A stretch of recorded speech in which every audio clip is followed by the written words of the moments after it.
dengan dipandu untuk moderator adalah Pak Febri Bu Ulolo dan juga sebagai timekeeper, dan saya sendiri Paul Atanta dari Yogyakarta yang akan memandu untuk di depan dan pertanyaan.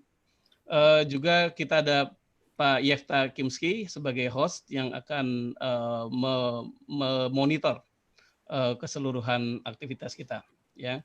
Jadi saya sangat senang bahwa kita bertemu semua di sini, dan yang akan kita bicarakan bahan diskusi kita pada malam hari ini masih lanjutan dari minggu lalu, yaitu tentang konsep besarnya adalah tentang kanon Alkitab yang tertutup.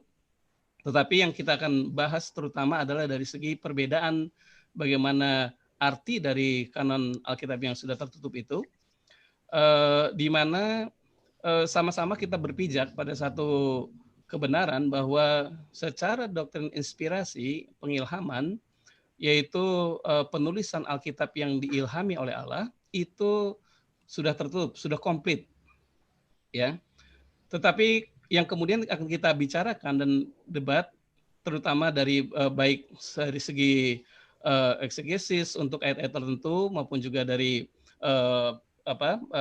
hal-hal lain, historis dan segala macam, adalah kemudian kita bertanya apa artinya kanon yang sudah tertutup itu menyangkut dengan misalnya Revelation dan juga menyangkut dengan spiritual gift. Jadi secara doktrin kita sedang masuk dalam hal-hal tentang Revelations dan juga perdebatan antara sesasionis dan continuism, ya, yang akan bertanya apakah spiritual gift juga sudah berhenti dengan kanon yang sudah tertutup itu, dan bagaimana juga dengan hal-hal lain. Dan itu yang menjadi kelanjutan dari pembicaraan kita. Dan sebelumnya kita akan berdoa terlebih dahulu. Mari kita sama-sama semua berdoa.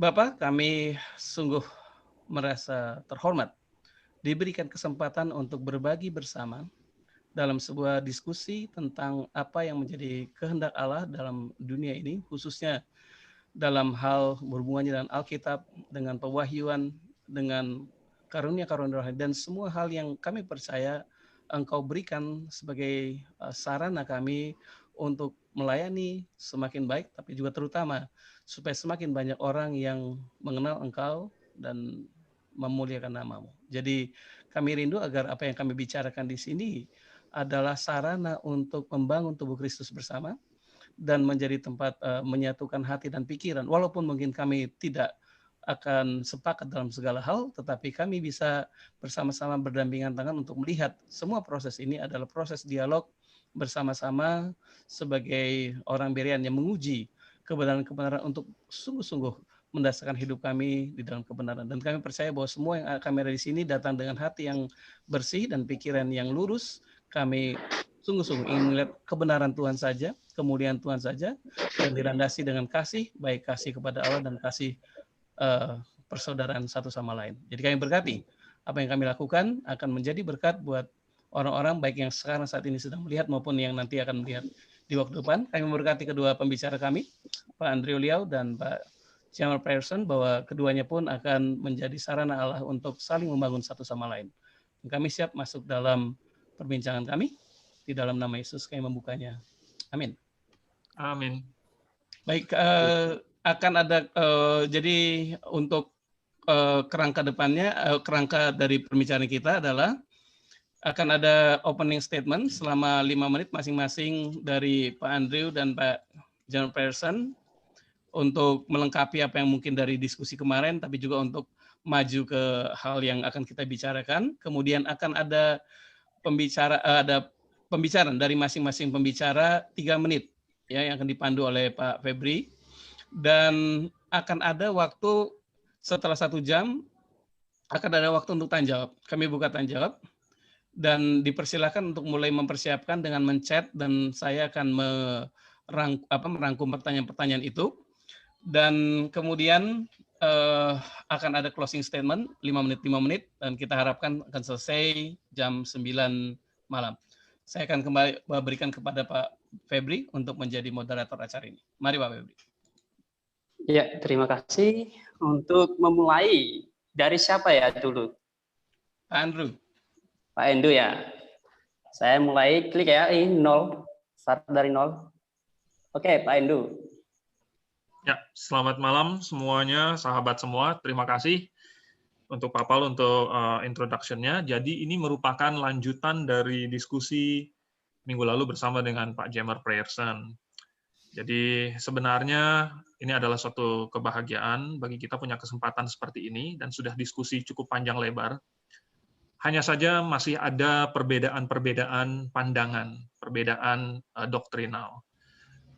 Topik hari ini, Topik hari ini kalau tidak salah adalah mengenai apakah sesudah kanon selesai ditutup masih ada revelation, ya, masih ada karunia-karunia roh dan lain sebagainya. Nanti mungkin Pak Jemer boleh perjelas lagi. Saya juga baru dapat tadi dengan Pak Paul dan Pak Jemer. Tapi tidak apa-apa. Jadi beberapa perbedaan yang saya dapatkan selama 1 minggu ini, sesudah minggu lalu berdiskusi, kemudian saya renung-renungkan lagi.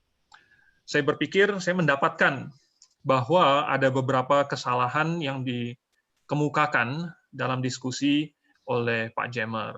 Ya. Karena apa? 1, kurang memahami grammar. Dalam pembahasan 1 Korintus pasal 13 ayat 8-10, itu Pak Jemer hendak membuktikan bahwa adjektif yang bergender netral bisa mengacu kepada orang. Tetapi kemudian beliau salah memakai contoh, ya. Memakai contoh misalnya Kolose 1 ayat 28 dan lain sebagainya. Contoh-contoh yang buruk, di mana sebenarnya tidak ada adjektif neuter yang dipakai di dalam ayat tersebut yang mau dijadikan contoh. Lagi ada memakai kata-kata seperti Yesus berkata, aku adalah terang, ya. Aku adalah jalan dan kebenaran dan hidup, dan Pak Jemer mengatakan bahwa kata-kata tersebut dipakai untuk mengacu kepada orang, kepada pribadi Tuhan Yesus. Oleh sebab itu membuktikan bahwa yang sempurna di 1 Korintus 13 ayat 10 bisa juga mengacu kepada orang. Padahal contoh-contoh tersebut menunjukkan bahwa grammarnya salah, karena contoh yang dipakai itu semuanya adalah noun. Ya, noun menerangkan noun. Itu bukan hal yang aneh kalau misalnya itu beda gender. Ya. Jadi kesalahan contoh ini membuat saya berpikir, apakah sebenarnya Pak Grammar sungguh-sungguh mengerti grammarnya. Kemudian ada juga kesalahan karena kurang memahami konteks.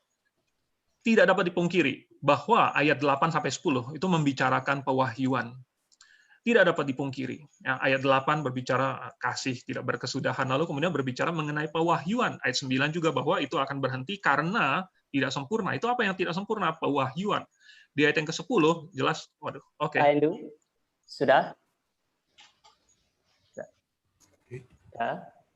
Oke, sekarang 5 menit Pak Febri. Untuk 5 menit ya? Oke, sorry. Silakan. Oke, 2 menit lagi. Ya. Mulai lagi, 2 menit lagi. Oke. Ya. Jadi, sampai mana tadi? Membicarakan pewahyuan, ya. Nah, memang ada ayat 1-7, ayat 11-13, dan itu juga merupakan konteksnya. Ayat 8-10 merupakan bagian dari konteks pasal 13 secara keseluruhan, bagian dari konteks pasal 12 sampai pasal 14. Ya, memang, tetapi Anda ingin mengambil konsep-konsep di luar ayat 8-10, lalu mau memasukkannya ke situ, tetapi Anda menabrak konsep yang memang sudah ada, konteks yang sudah ada di ayat 8-10 itu. Kalaupun Anda ingin menafsirkan yang sempurna itu sebagai hal yang lain, tidak boleh menabrak konteks yang sudah ada di dalam ayat 8-10. Ya. Misalnya, contoh, mau menafsirkan apa yang sempurna adalah Tuhan Yesus, ya kan? Kasih, gerejakah, atau imankah, atau kedewasaankah, atau kedatangan, dan lain sebagainya. Coba dimasukkan ke dalam konteksnya. Kalau tidak sesuai dengan konteks ayat 8-10, berarti itu adalah konsep yang asing. Dan itu berarti tidak memahami konteksnya. Ada banyak hal lagi, ada kesalahan-kesalahan yang saya lihat. Argumen-argumen yang lemah, yang mengandalkan bapak-bapak gereja, seolah-olah dengan mengutip bapak-bapak gereja itu pasti sudah benar. Padahal banyak bapak gereja itu sesat. Jangan ditelan mentah-mentah. Lagi pula, kalau hanya mengutip apa kata orang, hanya mengutip, posisi orang itu seperti ini, ya, bukan mengutip argumen mereka, bukan menggunakan argumen, kita ini sedang membicara, kita sedang berdiskusi, kita sedang beradu argumen. Kalau mengutip posisi orang tanpa argumennya, itu sama saja menyuruh supaya saya percaya kepada posisi orang tanpa mempertimbangkan argumen. Nah, kalau menurut saya hal-hal seperti ini melemahkan posisi Pak Jemer. Kalau hari ini kita mau bicara mengenai sesudah Revelation ditutup, apakah masih ada Revelation? Maka bagi saya ini sesuatu. Oke, habis waktunya. Tadi saya salah 5 menit. Oh, sekarang diberikan waktu kepada Pak Jemer 5 menit juga. Mulai. Terima kasih. Saya melanjutkan apa yang menjadi argumentasi saya di masa lalu, di minggu lalu ya. Jadi saya mulai dengan posisi saya pembacaan yang menyeluruh akan 1 Korintus pasal 1 sampai 16, khususnya pasal 12 sampai 15, akan menemukan bahwa yang dimaksud dengan yang sempurna di situ adalah kedewasaan gereja yang akan terjadi pada waktu Yesus datang. Itu dulu. Jadi sekali lagi, yang sempurna adalah kedewasaan gereja yang akan terjadi pada waktu Yesus datang. Sehingga kalau kita baca dari 12 sampai 15, tanpa menggugurkan maksud dari pewahyuan, maka sebenarnya itu masih konsisten. Argumentasi saya demikian. Now, meskipun demikian, saya juga ingin mengomentari atau melihat ada beberapa kekeliruan konseptual yang dari kubu Bapak Andrew, dari pandangan bahwa pasca kanon, mimpi penglihatan, nubuatan, pelayanan malaikat, karunia-karunia pelayanan rohani seperti kesembuhan, mujizat, dan sebagainya, bahkan kalau Tuhan datang langsung kepada orang dalam mimpi dan segala macam itu berhenti. Jadi minggu lalu sebenarnya kita tidak bicara tentang apakah Alkitab kanon tertutup. Saya bersepakat di situ bahwa ketika Wahyu selesai ditulis, kita sebut itu sebagai kanon. Nah, apa yang menjadi kesalahan dari kalau itu bicara tentang kanon? 1 Korintus 13 tidak bicara tentang kanon. Ada 6 kesalahan yang dilakukan. Pertama, kesalahan loci comune atau konsep badan teologi Kristen dalam memahami konsep kanon dan tradisi rasuli. Nah, di dalam argumentasi Pak Andrew, beliau menyamakan antara yang disebut dengan revelation atau pewahyuan dengan kanon yang adalah pengilhaman, bicara tentang doktrin pengilhaman dan hasil akhir dari pengilhaman. Kenapa demikian? Karena di dalam doktrin revelation, di abad pertama, bahkan di dalam perjanjian lama, jadi saya bicara tradisi dari sudut pandang zaman kuno, karena teks-teks kita adalah teks kuno. Revelation atau dalam bahasa Yunaninya apokalipsis itu ada 3 jenis. Pertama disebut general revelation, kemudian special revelation, dan ada juga namanya final revelation.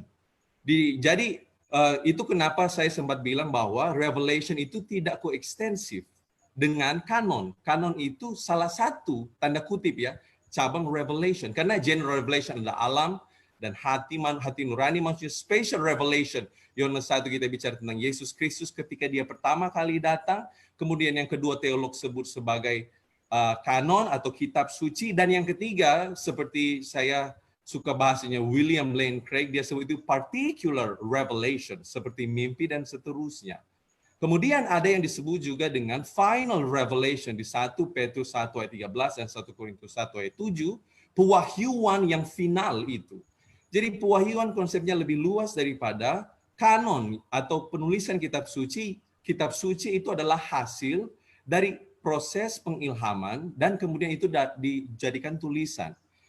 Orang teologi mengerti pengilhaman itu sebagai tulisan, bicara kualitas tulisannya, tidak bicara tentang infallibility para rasul, kehidupan prakteknya mereka. Jadi itu kenapa saya rasa itu ada kesalahan, penyamaan konsep antara pewahyuan dan kanon. Yang kedua adalah kekeliruan memahami genre atau struktur atau gaya atau teknik penulisan literatur kuno. Saya sudah sempat singgung bahwa saya menulis di satu jurnal, 1 Korintus 13 ayat 10 itu, ayat 8 sampai 10, sebuah argumentasi bagi cessationism. Kenapa? Karena kalau kita membaca teks kuno, baca dari cara kacamata abad pertama, dan kita akan memahami ada istilahnya pada para pelajar advance di bahasa Yunani, kenal kalau bahasa Yunani kuno itu ada namanya struktur kiasme atau chiastic structure. Nah, di chiastic structure seseorang sangat-sangat diharamkan untuk membaca teks dan konteksnya hanya 3 ayat. Karena itu adalah satu kesatuan argumentasi. Jadi seperti Grant Osborne bilang harus diperhatikan alur logis argumentasinya, kemudian harus diperhatikan latar belakangnya, dan yang terakhir subgenre. Dan karena kekeliruan memahami genre ini yang adalah kiastik, itu kemudian masuk ke kesalahan ketiga, itu kesalahan teknik exegetikal. Saya sudah mendahului percakapan minggu lalu dengan mengajukan bahwa dalam gaya bahasa kita mengenal ada banyak majas, dan semua ahli Yunani Koine tahu bahwa 1 Korintus 13 itu adalah puisi atau lagu kuno. Saya sudah mulai itu bisa diperhatikan. Kenapa? Kita punya majas-majas dalam bahasa Indonesia, tapi kalau Bapak Ibu perhatikan di ayat 1 sampai 3 itu ada majas ironis. Sekalipun aku berbicara titik dan sekalipun, kemudian tapi kalau tidak punya kasih, seterusnya. Kemudian di ayat 4 sampai 8 ada namanya majas paralelisme aforisme. Habis. Oke, thank you. Sorry, tadi ayat berapa paralelisme aforisme? Udah selesai, Pak. Waktu udah selesai. Ayat 4 sampai ayat yang ke-8a. 4 sampai 8 itu ada aforisme. Yes. Bapak mengerti apa itu aforisme? Ya. Sorry, ini bisa langsung begini tanya jawab atau gimana ini, moderator? Oke, Pak Andre dulu, menjelaskan dulu, Pak. Oke.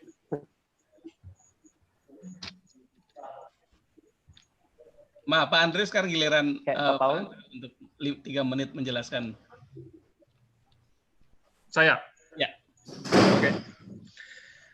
Jadi, apa yang dikatakan tadi barusan oleh Pak Jemer, bahwa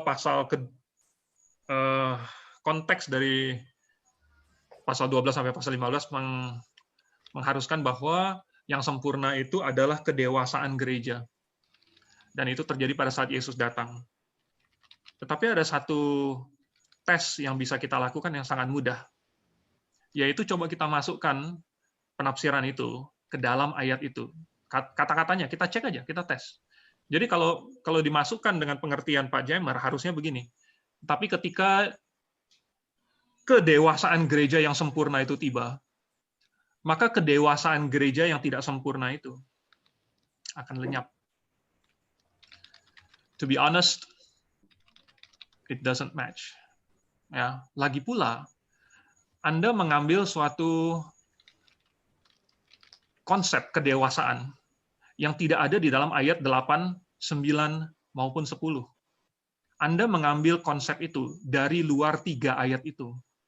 Padahal jelas, Anda sendiri mengakui dari minggu lalu bahwa ayat 9 memang sedang berbicara mengenai pewahyuan.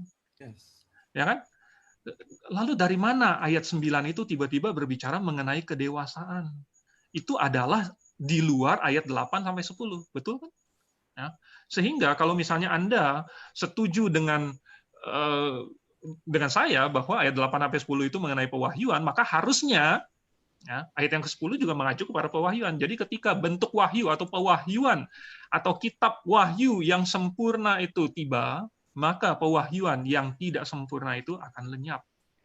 That is the simple, sederhana, literal rendition of 1 Corinthians 13:10. Lalu kemudian,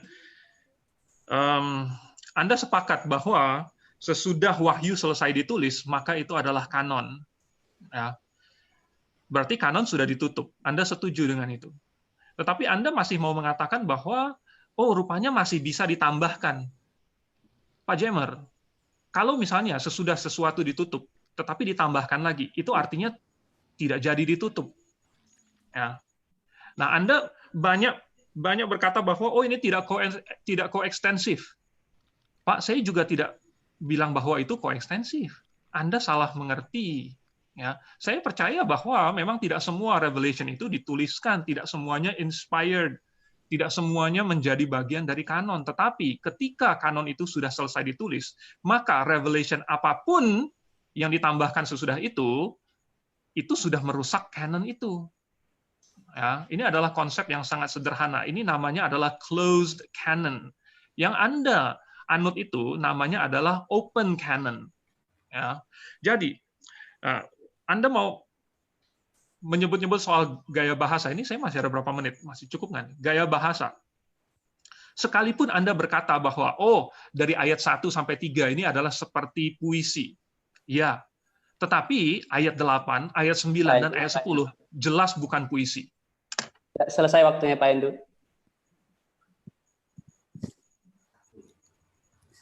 Sekarang diberikan kepada Pak Jemer 3 menit juga untuk melanjutkan.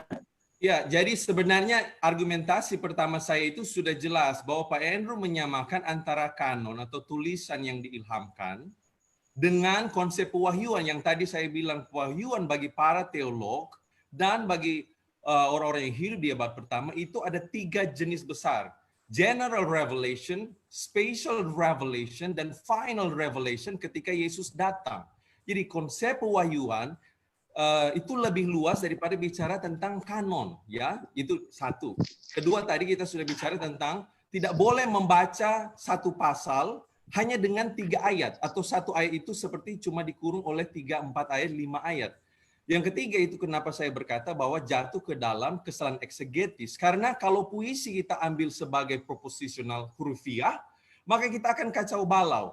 Nah, saya sudah tadi mengemukakan bagaimana kesalahan eksegetis itu karena tidak memahami majas Yunani koine.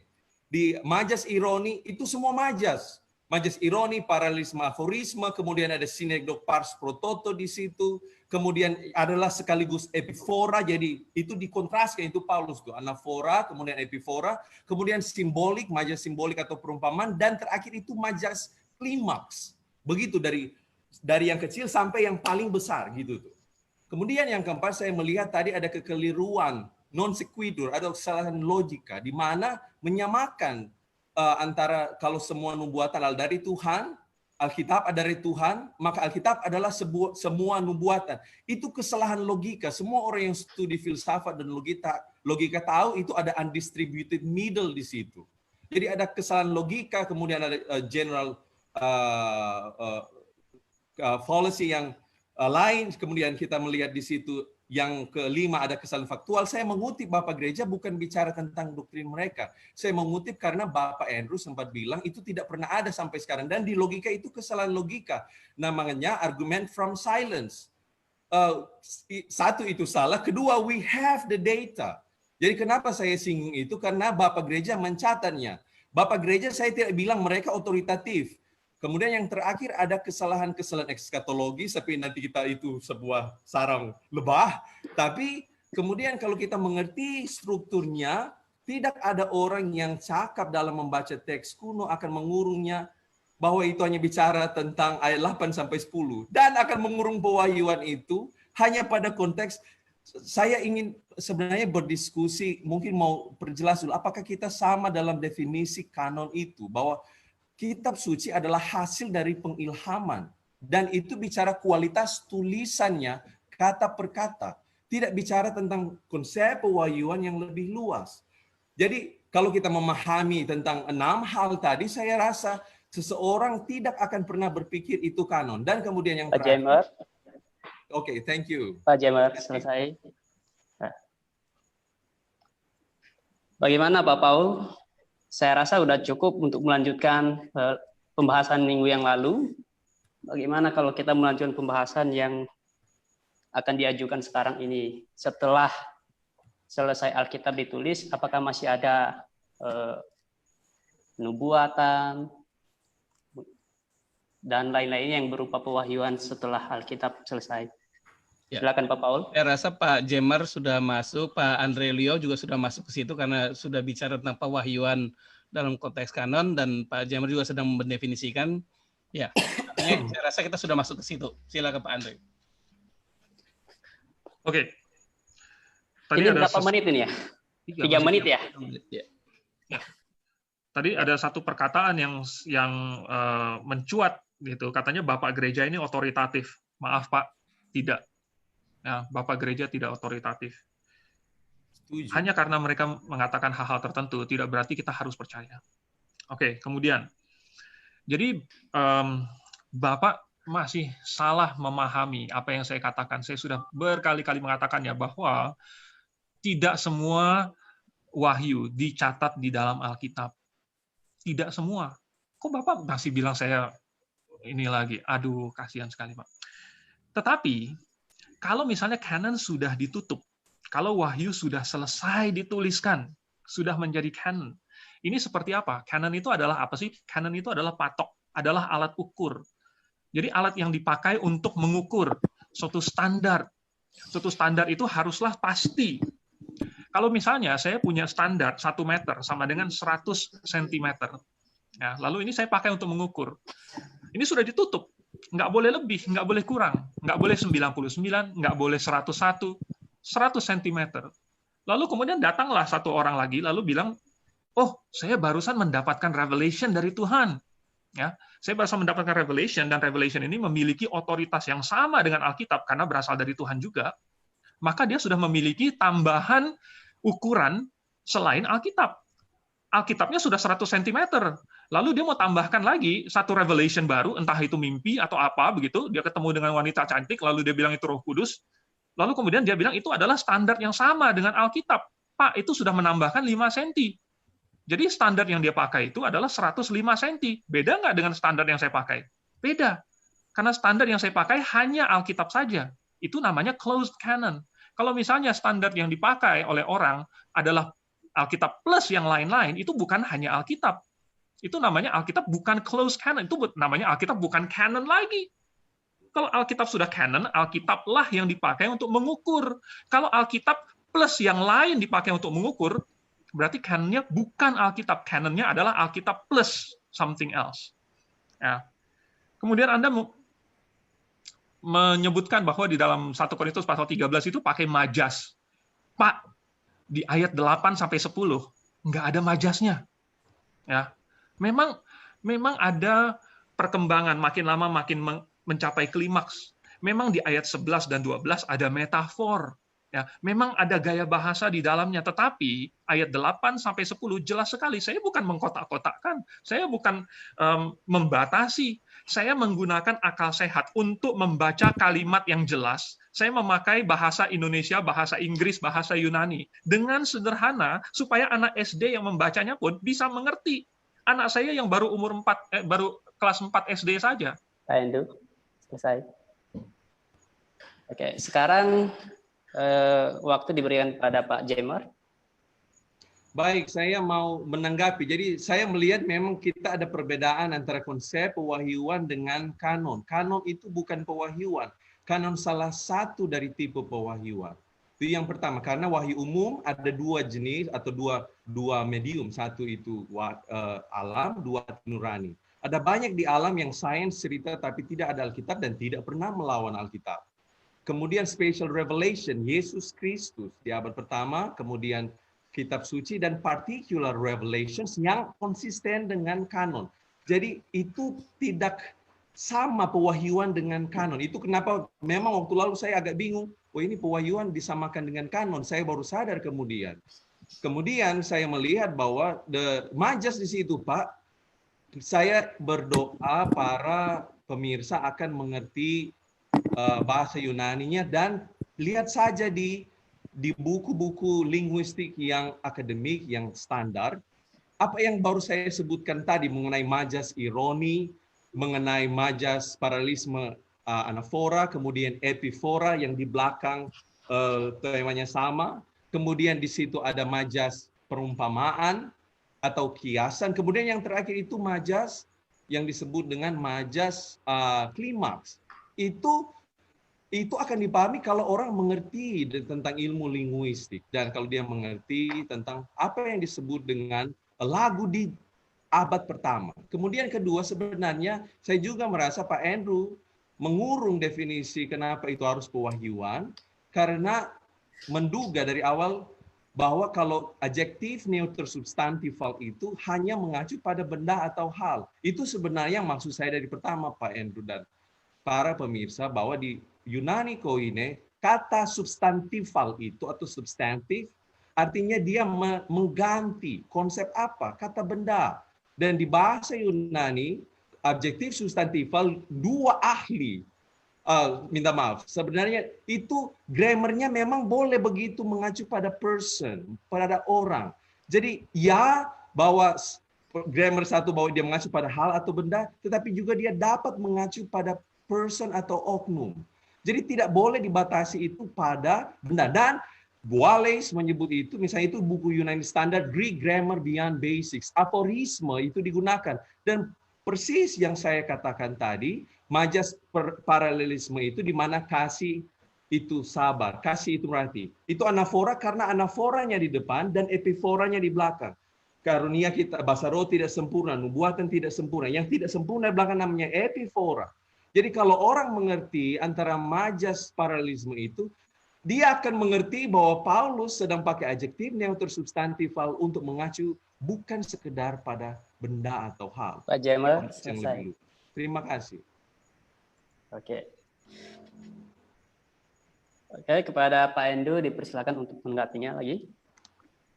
Pak Endu? Ya. Oke. Jadi masih salah mengerti apa yang saya bilang. Saya sudah bilang bahwa saya tidak percaya bahwa wahyu itu koekstensif atau sama dengan wahyu tertulis. Tidak, saya percaya bahwa selama kanon belum ditutup, ada pewahyuan yang tidak dituliskan. Tolong dicatat. Oke, nanti salah mengutip saya lagi nih. Ini udah berkali-kali, dari minggu lalu masih salah mengutip saya terus. Oke, kemudian mengenai gaya bahasa. Gaya bahasa, Pak, coba saya mau nanti di 3 menit Bapak berikutnya, tolong jelaskan kepada saya, ayat 8, itu majas apa? Ayat 9, itu majas apa? Ayat 10, itu majas apa? Kalau kita membaca ayat 8, ayat 9, dan 10, secara sederhana tidak dapat dipungkiri bahwa itu sedang berbicara mengenai pewahyuan. Saya tidak tahu gimana lagi caranya kasih tahu, karena ini sudah paling sederhana.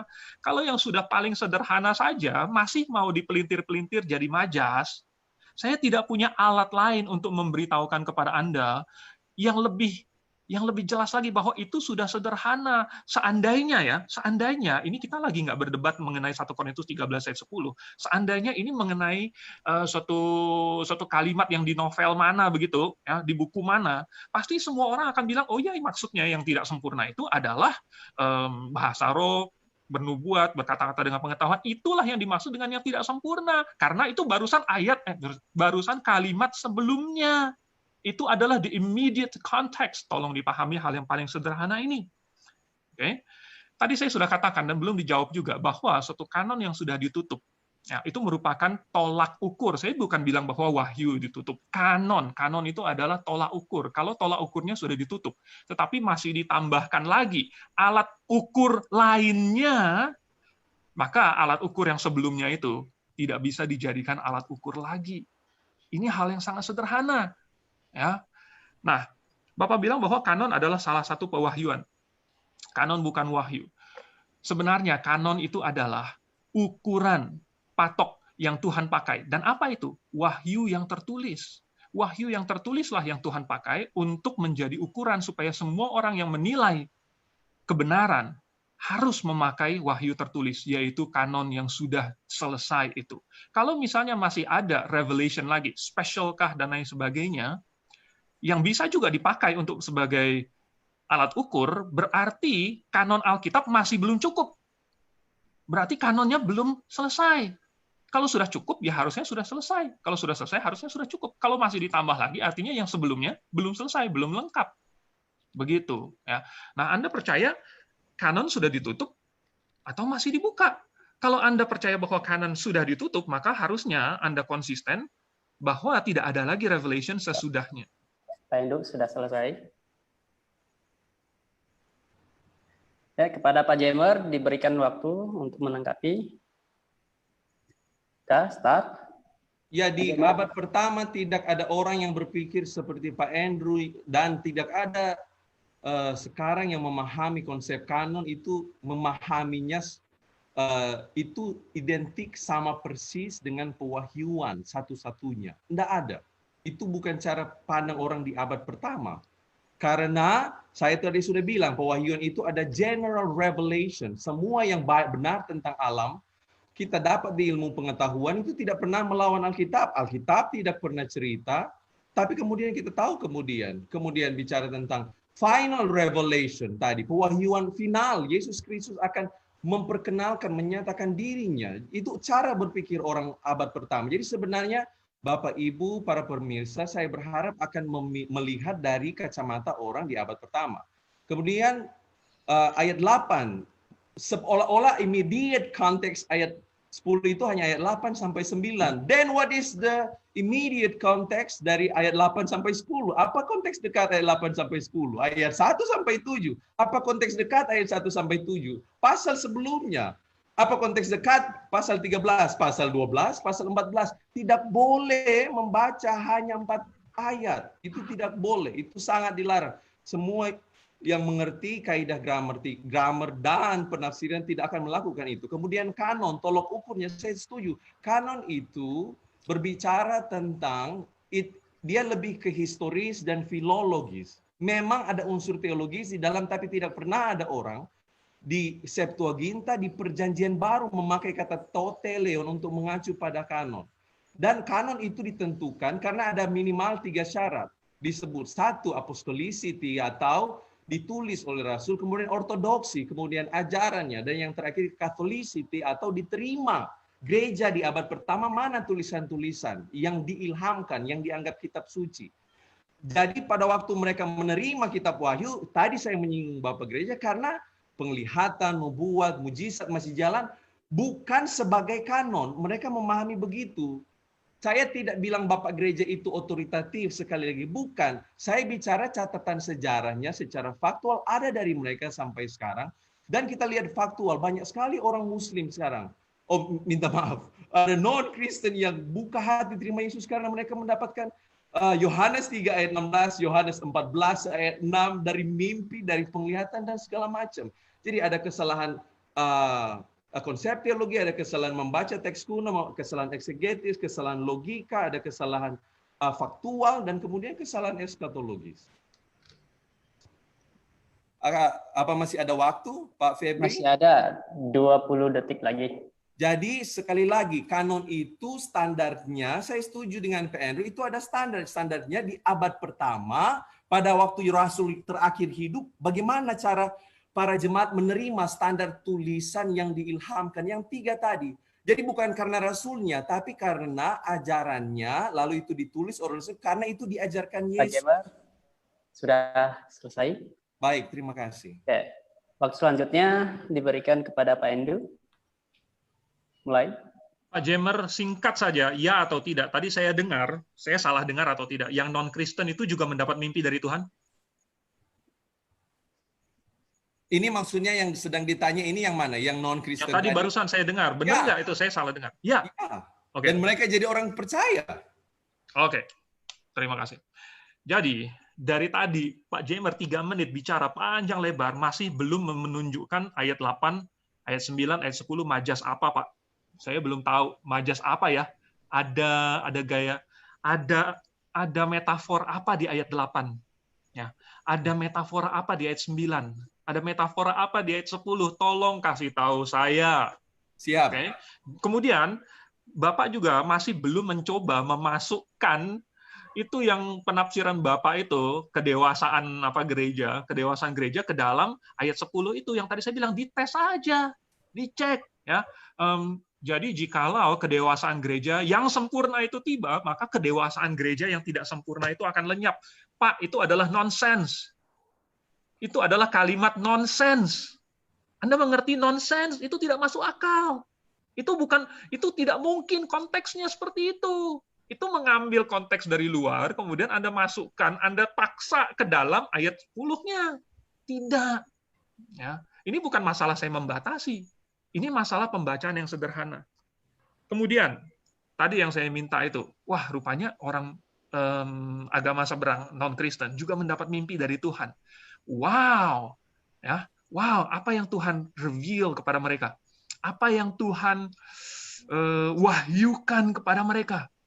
Tahukah Anda bahwa apapun yang Tuhan wahyukan memiliki tingkat otoritas sama dengan Alkitab? Dan Anda mengatakan bahwa ada orang lain, apalagi yang di agama lain, memiliki firman yang setingkat dengan Alkitab. Bagaimana kalau mimpi dia ternyata membatalkan Alkitab Anda? Ya, kalau saya tidak mungkin membatalkan Alkitab saya, karena Alkitab saya sudah selesai ditulis. Nggak tahu bagaimana Alkitab Bapak. Ya. Kalau canon itu tolak ukur, sekali lagi, saya sudah ulang beberapa kali, dan Anda masih belum menjawab saya. Kalau canon itu, tolak ukur itu, ukuran itu, sudah ditutup, sudah dibakukan, Pak, tidak boleh ditambah lagi. Nah, kalau menurut Anda, mimpi atau revelation, special revelation itu, memiliki otoritas yang sama dengan Alkitab atau tidak? Ya. Kalau itu berasal dari Tuhan, maka harusnya memiliki otoritas yang sama dengan firman Tuhan. Dan kalau Anda konsisten, berarti Anda percaya bahwa kanon itu masih belum selesai, masih ditambah terus. Ya, ini namanya konsistensi, ini logika, sederhana sekali. Ya. Saya masih belum masuk lagi ke dalam 1 Korintus 13 ayat 10. Selesai waktunya.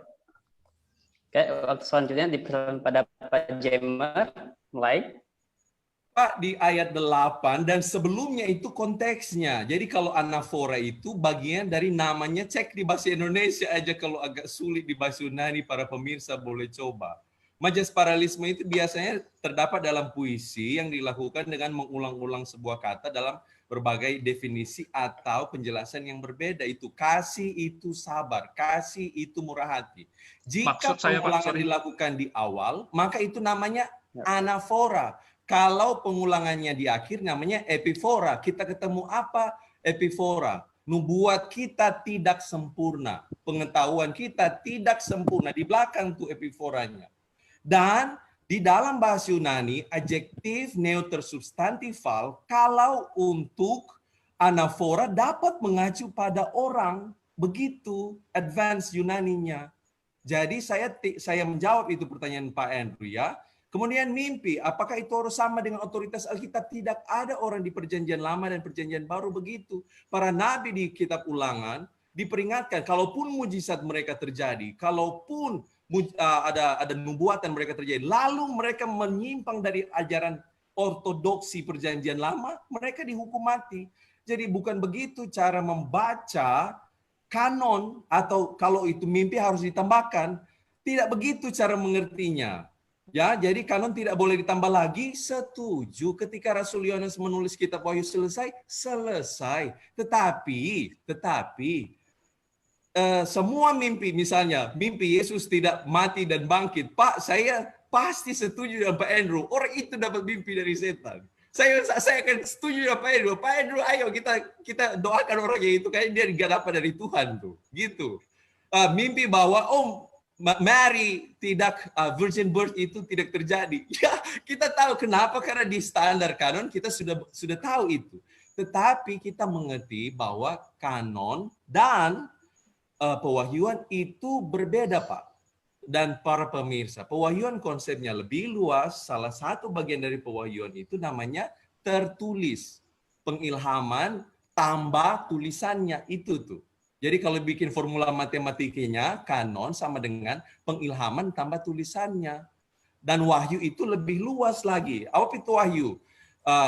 Alam tambah hati nurani, tambah Yesus, tambah particular revelation, mimpi segala macam, tambah itu, tolong ini jangan diartikan, oh pasti mereka melawan kanon. Bukan begitu maksud saya. Dan kita di teologi tidak mengerti begitu antara konsep pengilhaman yang hasilnya akhirnya kanon dengan konsep pewahyuan yang konsepnya lebih luas. Silakan semua mahasiswa teologi cek buku-buku sistematik teologi. Apakah itu disetarakan antara kanon sebagai... Oke, terima kasih. Pak, sudah selesai waktunya. Oke, selanjutnya dipersilakan waktu kepada Pak Pak Endu. Pak Endu. Ya. Oke, jadi maaf Pak Jemer masih belum menjawab karena ayat 8 sampai 10 itu masih belum dikatakan majas apa. Pak hanya menyebut anafora epifora. Itu bukan majas. Ya, itu adalah struktur. Oke lah kalau misalnya Anda bilang bahwa ayat 1 sampai 7, ayat 1 sampai 3 ada hubungannya dengan ayat 8. Percaya nggak? Percaya saya, memang ada hubungannya. Saya juga mengerti ada hubungannya.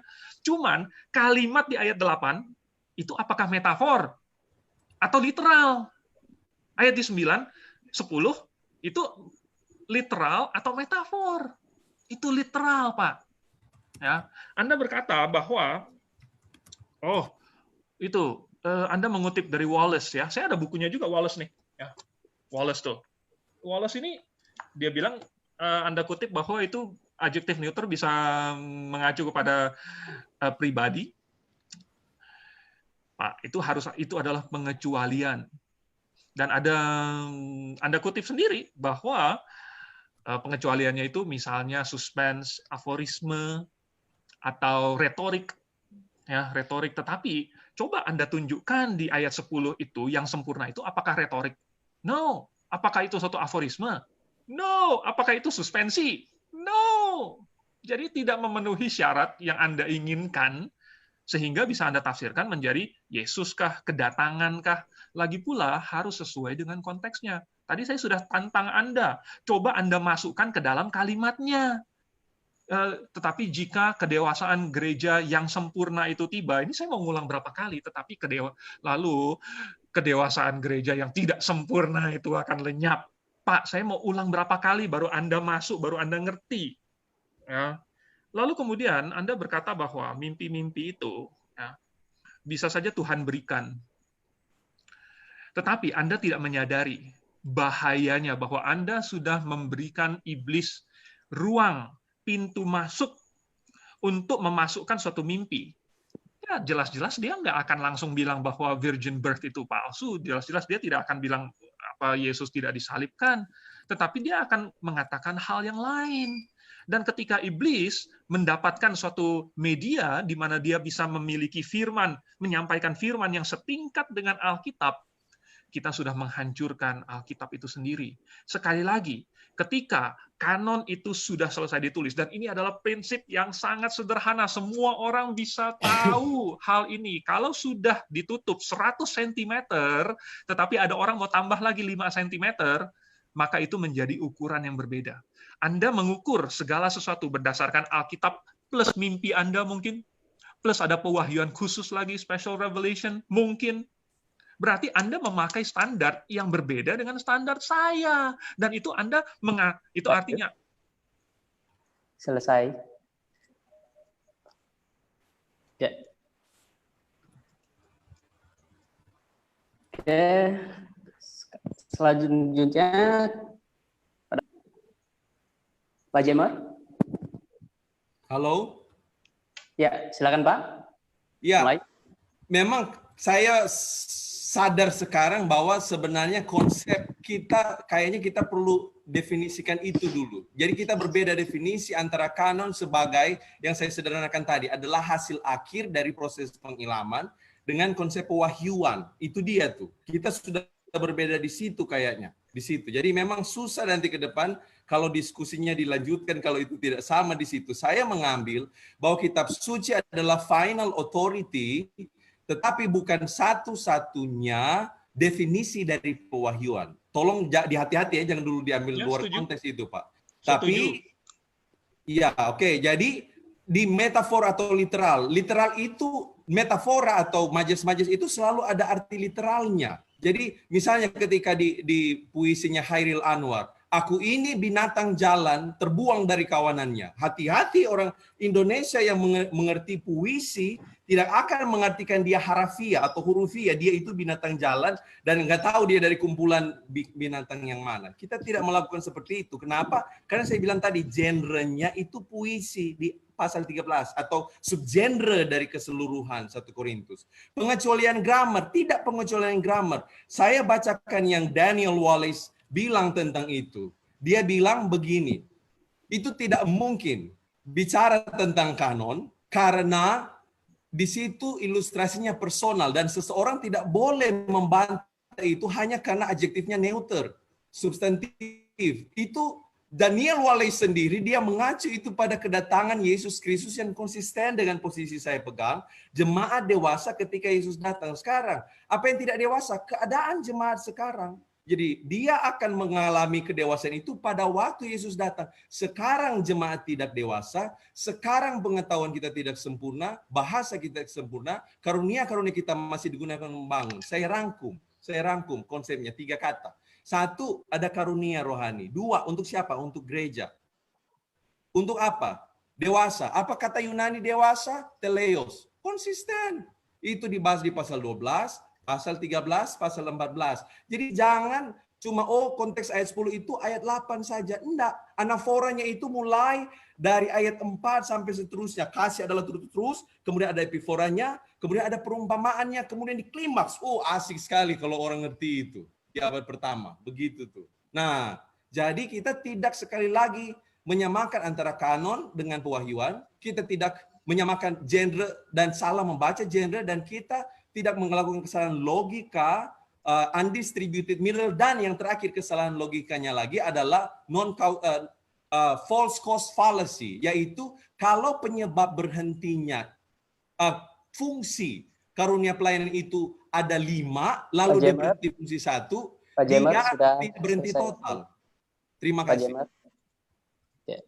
Waktu selanjutnya dipersilakan pada Pak Endu. Oke. Pak Endu.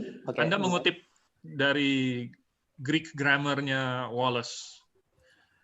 Wallace sendiri percaya bahwa itu bisa mengacu kepada kanon. Ya, walaupun dia secara pribadi percaya bahwa itu bukan kanon yang sempurna itu, tetapi itu adalah kepercayaan dia sebagai personal, sebagai pribadi. Bukan berarti bahwa kepercayaan dia adalah kebenaran. Masa Anda menjadikan Wallace sebagai standar kebenaran? Itu adalah penafsirannya Wallace. Ya. Lalu kemudian, Anda berkata bahwa itu ayat 8 majas, ya, bahwa itu tidak literal. Ya, majas itu ada literalnya. Pak, jadi ayat 8, 9, dan 10, kalau saya baca, ini nanti menghabiskan terlalu banyak waktu sih. Nah, apa yang dikatakan di ayat 8 sampai 10 itu udah sangat jelas. Kasih tidak berkesudahan. Kasih tidak berkesudahan itu literal atau tidak? Anda percaya nggak bahwa kasih tidak berkesudahan? Nubuat akan berakhir. Anda percaya nggak bahwa nubuat akan berakhir? Ya? Atau Anda tidak percaya nubuat tidak akan berakhir? Atau Anda percaya? Kalau Anda percaya nubuat akan berakhir, berarti itu literal. Bahasa roh akan berhenti. Anda percaya nggak? Ya, ini literal kan? Ayat 9 juga, pengetahuan kita tidak lengkap. Literal nggak? Literal. Nubuat kita tidak sempurna. Literal nggak? Literal. Kalau ayat 8 literal, ayat 9 literal, kenapa tiba-tiba ayat yang ke-10 Anda jadikan sesuatu yang lain?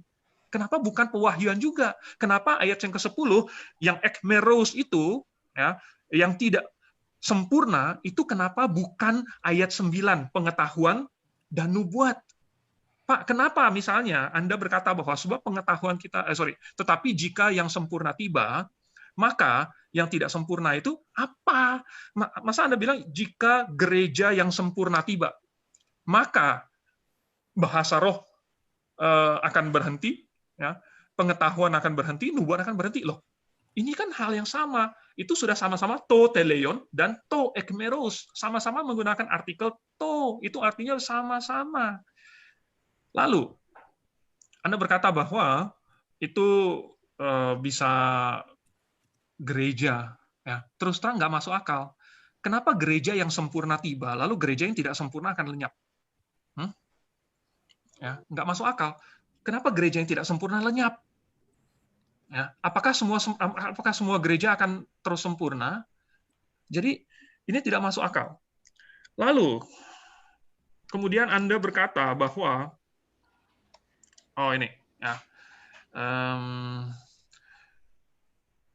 bahwa saya menyamakan pengilhaman dengan wahyu tertulis. Tidak, ini sudah direkam loh Pak. Ini direkam. Sudah berkali-kali saya katakan, saya tidak percaya itu. Pak Endu, sudah selesai. Sekarang 1 menit lagi. Gimana ini? Apakah langsung di sesi tanya jawab? Bagaimana Pak Paul? Saya belum jawab. Karena mungkin Pak Andrew dan Pak Jemer juga masih belum puas, mungkin mereka dikasih 1 round lagi. Jadi Pak Jemer mestinya tadi terakhir Pak Andrew ya? Iya. Terakhir Pak Andrew ya. Saya Berarti belum jawab yang tadi. Pak Jemer sekali, Pak Andrew sekali, Pak Jemer sekali, jadi ada 3 round, dan itu berarti nanti 9 menit kira-kira, jadi kita akan mulai tanya jawab jadi 8:10, kira-kira gitu Pak Febri. Oke, setuju. Sekarang diberikan kesempatan pada Pak Jemer ya? Ya, 3 menit, lalu Pak Andrew 3 menit, Pak Jemer 3 menit, setelah itu kita masuk ke pertanyaan.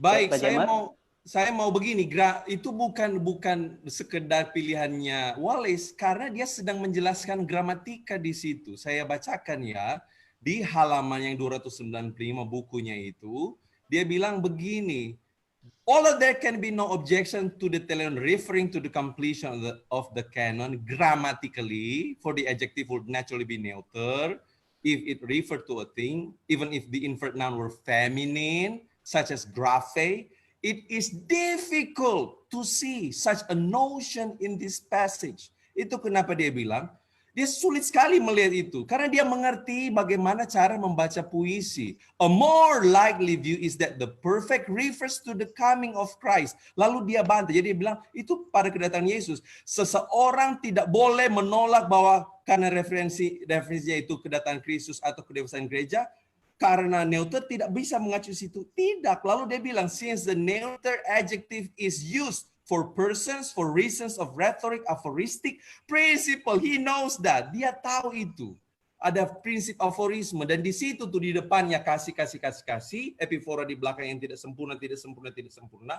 Lalu masuk dia jelaskan itu apa yang kasih yang sempurna itu akan menyenyap semua yang tidak sempurna. Tapi itu bicara nanti ketika Tuhan datang. Itu dia saya bilang, kita gereja kasih kita tidak sempurna. Agapenya Tuhan tidak sempurna, agapenya kita. Hati-hati jangan sampai ada kesalahan studi kata lagi di sini. Baca bukunya di A. Carson tuh. Kesalahan studi kata tentang agape. Tapi dia mengontraskan kasih kita dan segala macam. Dan dia pakai itu pars pro toto untuk 3 karunia itu mewakili semua karunia. Lalu pars pro toto lagi untuk menjelaskan satu yang paling sempurna itu mewakili semua kesempurnaan. Saya rasa kita perlu mengerti. Boleh tanya dosen di UI, di UGM, paling tidak bahasa Indonesia. Bagaimana kalau kita membaca sebuah literatur puisi? Ya saya setuju dengan Pak Andrew bahwa itu kasih ya. Tapi tekniknya itu Pak, itu namanya dan para pemirsa namanya dari awal ada ironi, kemudian ada aforisme, kemudian ada anafora, kemudian ada epifora, kemudian di situ ada totem pro parte, kemudian finalnya di ayat 13 itu ada majaks klimaks. Dan orang-orang tahu di abad pertama itu adalah puisi. Begitu cara membacanya. Jadi baca bahasa Yunaninya, memang di bahasa Indonesia itu seperti paragraf, tetapi di teks aslinya orang mengerti itu puisi. Begitu. Dan sekarang kedewasaan rohani dikontraskan dengan to ekmeros. Itu dia satu kontras banyak. Kok bisa? Kok satu kontras banyak? Lalu kenapa Paulus pakai feminin, neuter, maskulin? Paulus tahu cara mengacu apa neuter di situ. Paulus tahu caranya. Dan saya akan ikut Paulus dan Wallace dan yang lain. Pak Jemer. Terima kasih. Sudah selesai. Oke, selanjutnya waktu dipesan pada Pak Endu. Ya. Dimulai. Ya. Justru karena Paulus tahu, makanya dia pakai kata-kata yang sama itu. Makanya dia menghubungkan to teleon dengan to ekmeros. Lalu dia kasih itu persis sesudah ayat yang ke-9. Dari tadi saya sudah memberikan tantangan dan belum dijawab. Bahwa ayat yang ke-8, ayat yang ke-9, dan ayat yang ke-10 itu literal semua. Pak, puisi bisa saja puisi. Lagu bisa saja lagu. Tetapi yang ditulis secara literal, tetap literal. Ya, nggak peduli Anda mau ada anaforistiknya di awal, epiforanya di akhir, tetapi kalau yang ditulis literal, ya kita pahami secara literal. Anda mau ngomong segala macam tentang itu lagu, nggak ada gunanya. Itu tetap literal. Ya. kalimatnya sederhana, kalimatnya jelas, bisa dimengerti oleh orang yang membacanya secara literal. Kenapa Anda mau menggunakan majas-majas yang aneh-aneh, yang lalu bilang itu jadi akhirnya bukan menyambungkan ayat 9 dan ayat 10-nya. Jadi kalau menurut saya dari tadi, saya memberikan tantangan. Anda masukkan penafsiran Anda sebagai substitut kepada yang sempurna itu, dan Anda baca sendiri. Anda masih belum pernah baca satu kali pun pakai kalimat yang masuk akal. Dan Anda mau coba sampai 100 tahun pun, tidak akan bisa masuk akal. Ya, karena tidak akan cocok dengan konteksnya. Lalu, masih ada sesuatu hal yang sangat mengganggu saya, yang Anda katakan bahwa orang masih bisa dapat mimpi sesudah kanon selesai. Tadi Anda sudah setuju bahwa kanon itu adalah ukuran. Ya, ini adalah yang dipakai untuk mengukur. Saya masih belum mendengar Anda menjawab hal ini, bahwa ukuran yang saya pakai, Alkitab yang sudah baku, nggak bisa ditambahkan, nggak bisa dikurangi. Berbeda dengan standar yang Anda pakai, yaitu Alkitab plus special revelation. Berarti kanon Anda masih belum ditutup, karena besok masih bisa ada lagi special revelation lainnya, dan masih bisa ada lagi besoknya lagi, dan tahun depan, dan 100 tahun lagi. Special revelation itu memiliki otoritas yang sama dengan Alkitab. Kenapa? Karena berasal dari Tuhan. Masa ada nabi bilang, oke, saya dapat special revelation, tapi ini otoritasnya jangan Anda terlalu percaya ya, karena ini cuma special revelation, bukan inspiration. Itu adalah omong kosong. Kalau berasal dari Tuhan, dia berotoritas. Oleh sebab itu, kalau Anda menaikkan mimpi, nubuat, dan lain sebagainya ke tingkat yang sama dengan Alkitab, Anda menghancurkan Alkitab. Hati-hati, ini adalah taktik iblis, dan Anda sedang masuk ke dalam perangkap iblis. Kepada semua pemirsa yang lain, saya katakan hati-hati, jangan sampai masuk ke dalam perangkap iblis ini. Karena memang iblislah yang mau menambahkan. Pak Endi sudah selesai. Pak Endi. Ya. Oke, selanjutnya dipersilakan pada Pak Jemer. Akhir Pak ya, Jemer. sebelum kita masuk tanya jawab. Ya, jadi ternyata memang 2 kita kali lagi. punya konsep yang berbeda apa yang disebut dengan kanon sebagai yang saya sederhanakan tadi itu. Hasil akhir dari pengilhaman. Kemudian bicara tulisan dan tidak bicara tentang wahyu yang lebih luas. Karena alam masih ada, apakah Alkitab tidak lengkap karena ilmu pengetahuan bicara banyak hal tentang alam yang tidak ada dalam Alkitab? Tentu tidak demikian. Jadi memang apakah hati nurani Yesus Kristus, dan tadi final revelation, itu dia tuh. Apokalipsis Yesus Kristus. Di abad pertama mereka percaya pewahyuan itu tidak cuma satu konsep. Mereka punya lebih luas dan mereka itu koeksisten, sama-sama ada, tetapi tidak koekstensif. Begitu ya. Jadi kita mau lanjut. Kemudian tentang mengapa ilustrasinya maskulin. Karena Paulus nggak tahu itu neuter. Kenapa dia pakai feminin? Kemudian tomeros. Apa itu? Itu pars prototo. 3 itu mewakili seluruh karunia-karunia yang sedang dipakai untuk membangun jemaat. Apa yang tidak sempurna? Jemaat tidak sempurna. Kalau jemaat yang sempurna itu tiba, keadaan rohaninya, maka itu berlalu. Dan kapan pertanyaannya? Kesempurnaan rohani itu tiba waktu Tuhan datang. Itu sangat-sangat logis. Kalau orang Yunani mulai, apa itu? Gereja. Kemudian ada apa di gereja? Ada karunia rohani. Kemudian untuk apa karunia rohani? Untuk mendewasakan. Dan Bapak Ibu 1 Korintus 2, 1 Korintus 11 pakai kata teleon untuk konsep kedewasaan.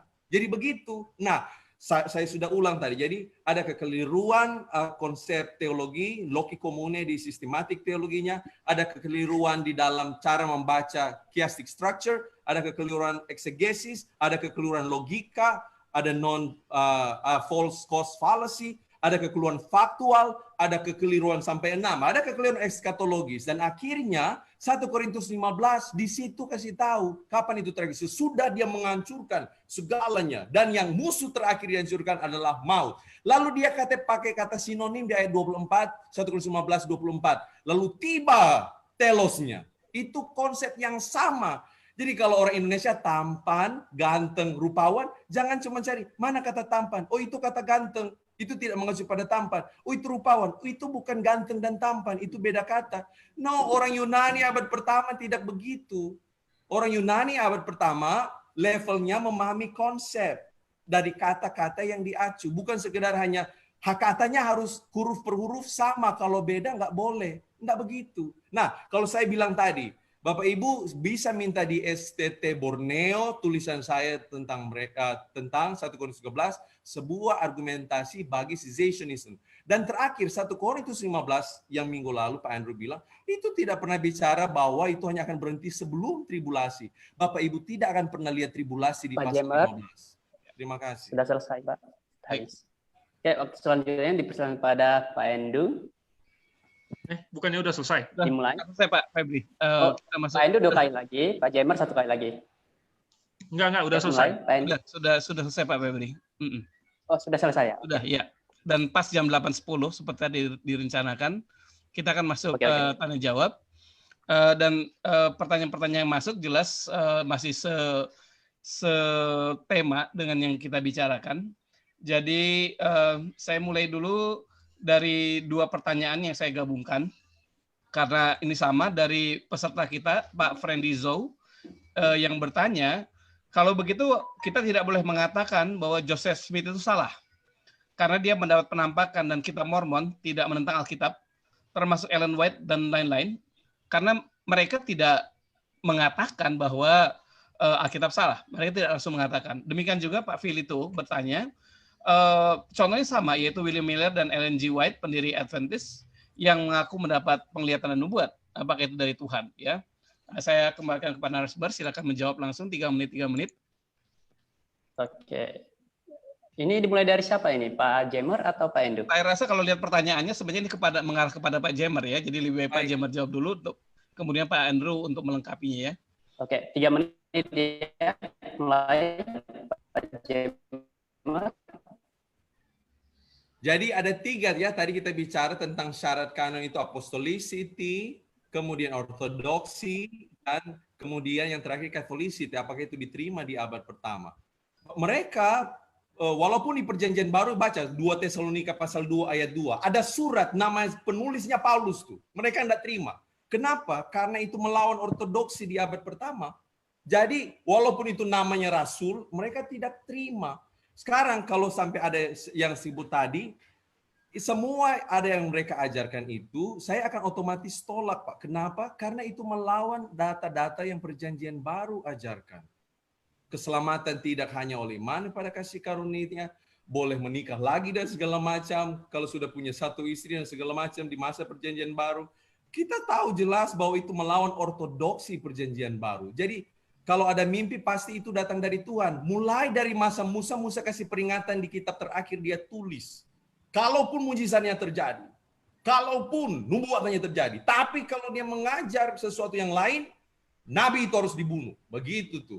Jadi mereka tidak mentah-mentah bilang, kalau ada mimpi, iya ya, langsung tulis ya, itu dari Tuhan loh. Enggak. Dari awal gereja bahkan umat Israel tidak begitu. Jadi perbedaan konsep antara kanon dan pewahyuan yang lebih luas itu harus dipahami secara seksama. Ya. Kemudian harus melihat orang juga, apakah orang baca Alkitab tidak bisa tersesat? Wow, banyak orang-orang yang mengajar doktrin yang sesat, mereka hanya baca Alkitab. Jadi bahkan Alkitab bisa disalah tafsirkan. Kira-kira begitu ya. Apa masih ada waktu lagi Pak Febri?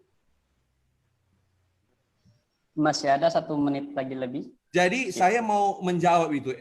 Yang menit lagi, nama-nama disebutkan seperti tadi, kalau doktrin tentang keselamatan mereka melawan apa yang Alkitab ajarkan, kita langsung tolak. Pernikahannya, moralitasnya, itu bukan barang baru di perjanjian baru.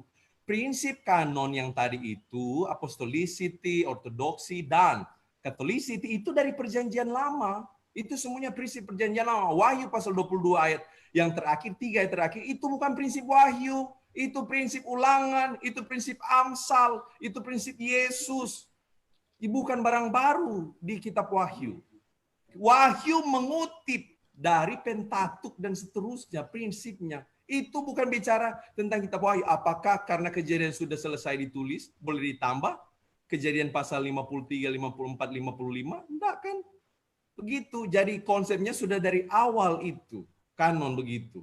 Jadi bedakan antara konsep kanon yang saya sederhanakan formula matematikanya, pengilhaman tambah tulisan dengan pewahyuan yang lebih luas. Saya rasa itu tempat di mana memang saya berbeda dengan Pak Andrew.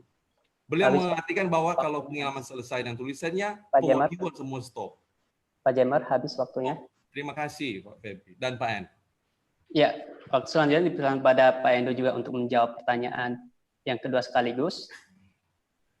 Oke, terima kasih untuk pertanyaannya. Memang kalau kita mau konsisten dengan pandangan bahwa Alkitab sudah menjadi tolak ukur yang baku, yaitu kata lainnya adalah kanon, maka kita harus menerima bahwa sesudah kanon selesai ditulis, tidak ada lagi pewahyuan yang Tuhan berikan. Di sini ada satu bahaya yang sangat besar yang diperbolehkan, yang diterima oleh Pak Jemmer, yaitu menerima adanya otoritas, adanya kemungkinan otoritas lain di luar Alkitab. Beliau sendiri mengatakan bahwa Alkitab hanyalah salah satu dari bentuk pewahyuan yang tersedia bagi kita sekarang. Pak, saya tahu bahwa ada banyak wahyu yang tidak ditulis. Tetapi yang Tuhan pelihara hingga hari ini adalah yang dalam bentuk tertulis. Dan Tuhan ingin bahwa hanya bentuk tertulisnya saja yang kita pakai menjadi tolak ukur. Ya, dasar dari jemaat sudah diletakkan sekali saja, yaitu di atas apa? Di atas nabi dan rasul. Dan apa itu? Itu adalah tulisan mereka, yaitu apa? Alkitab. Bukan dia letakkan di atas mimpi-mimpi, bukan diletakkan atas wahyu yang didapatkan berdasarkan malaikatkah atau dari manakah, ya. Sehingga nanti muncul banyak sekte sesat. Justru banyak sekte sesat muncul adalah karena mereka memiliki sumber wahyu di luar Alkitab. Ini secara fakta sejarah tidak dapat dipungkiri. Oleh sebab itu, bahaya yang Anda masukkan sekarang ke dalam kekristenan, ini sangat berbahaya karena menghancurkan dasar-dasar kekristenan, yaitu Alkitab. Oke, nah sepanjang sejarah sudah ada banyak contoh-contoh mimpi-mimpi ya, yang dimiliki oleh orang-orang. Apakah itu berasal dari Tuhan? Anda berkata, oh jangan serta-merta ditelan bulat-bulat. Ya, tetapi jikalau itu merupakan benar-benar dari Tuhan, gimana? Kalau misalnya itu benar-benar dari Tuhan, berarti sudah ada standar baru di luar Alkitab. Berarti ada standar baru. Anda mengerti itu? Standar yang baru. Berarti Anda harus memakai standar baru itu juga bersama-sama dengan Alkitab. Ya. Jadi kalau Anda tidak menutup kemungkinan itu, maka ada kemungkinan bahwa iblis akan memasukkan sesuatu yang nantinya dikira sebagai firman Tuhan. Nah, itulah bahayanya. Oke? Saya ada 10 detik lagi, Pak. Oh, ya udahlah cukup 10 detik. Oke. Baik, ini ada pertanyaan yang baik yang saya rasa bagus untuk menyambung apa yang sudah para bapak-bapak ini dari Pak Darmianus Sarefa. Jadi pertanyaannya adalah begini. Pada waktu proses kanonisasi, apakah bapak-bapak gereja didorong atau dipengaruhi dan mempertimbangkan 1 Korintus 3 ayat 10 gitu ya? Dan mohon diberikan data konkret bahwa mereka ulang lagi, Pak. Gini, pada saat proses kanonisasi, apakah para bapak gereja, pemimpin-pemimpin gereja itu didorong, dipengaruhi dan mempertimbangkan 1 Korintus 13 ayat 10 sebagai dasarnya, begitu ya, dalam proses kanonisasi, dan mohon diberi data yang konkret kalau memang seperti itu. Dan apakah kanon menjadi pengertian orang-orang Korintus sebagai tujuan dari surat ini, gitu ya? Apakah orang-orang Korintus menerima kanon sebagai arti dari 1 Korintus 13 ayat 10?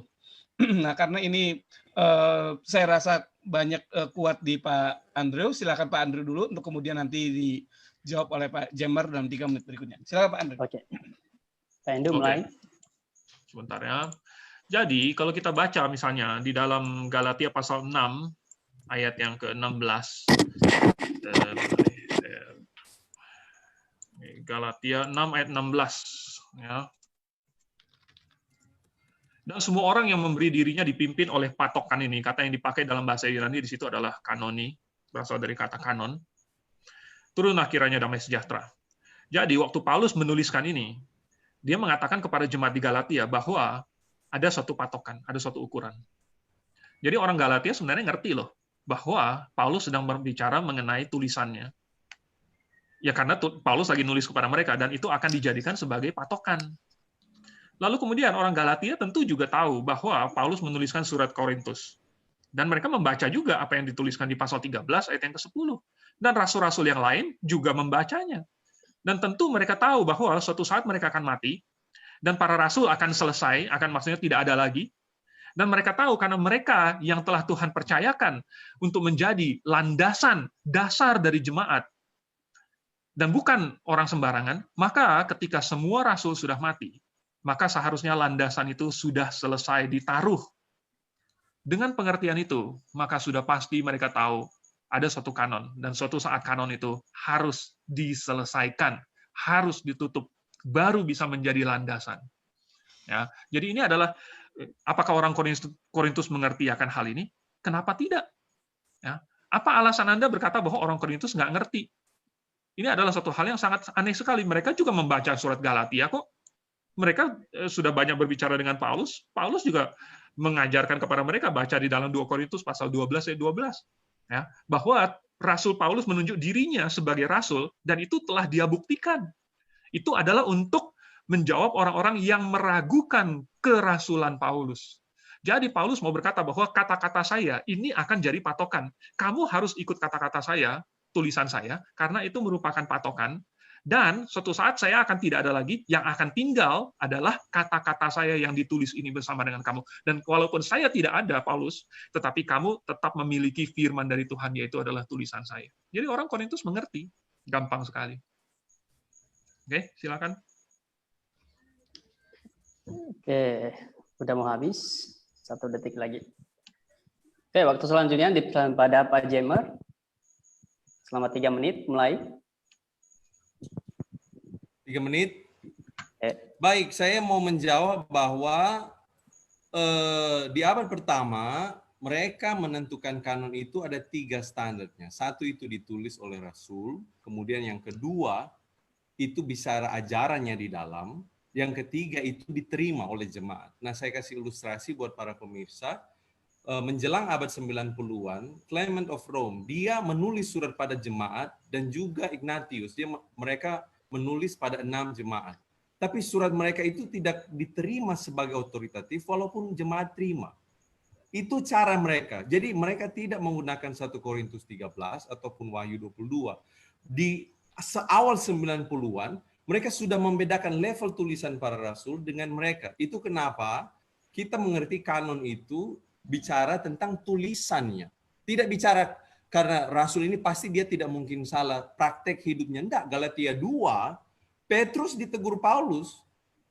Jadi bicara tentang kanon itu bicara tentang hasil tulisan akhir dengan segala pengeditannya yang diilhamkan Tuhan atau yang dijaga Tuhan, sehingga itu sungguh-sungguh menunjukkan setiap kata itu memang itu yang Tuhan mau ditulis begitu. Jadi itu perbedaan konsep kanon dengan pewahyuan yang saya sudah jelaskan tadi. Ada 3 jenis atau tipe yang paling besar, yaitu general, special revelation, dan final revelation. Yang tadi tidak pernah saya dengar adalah, kalau itu pewahyuan, kenapa final revelation tidak dimasukkan di situ?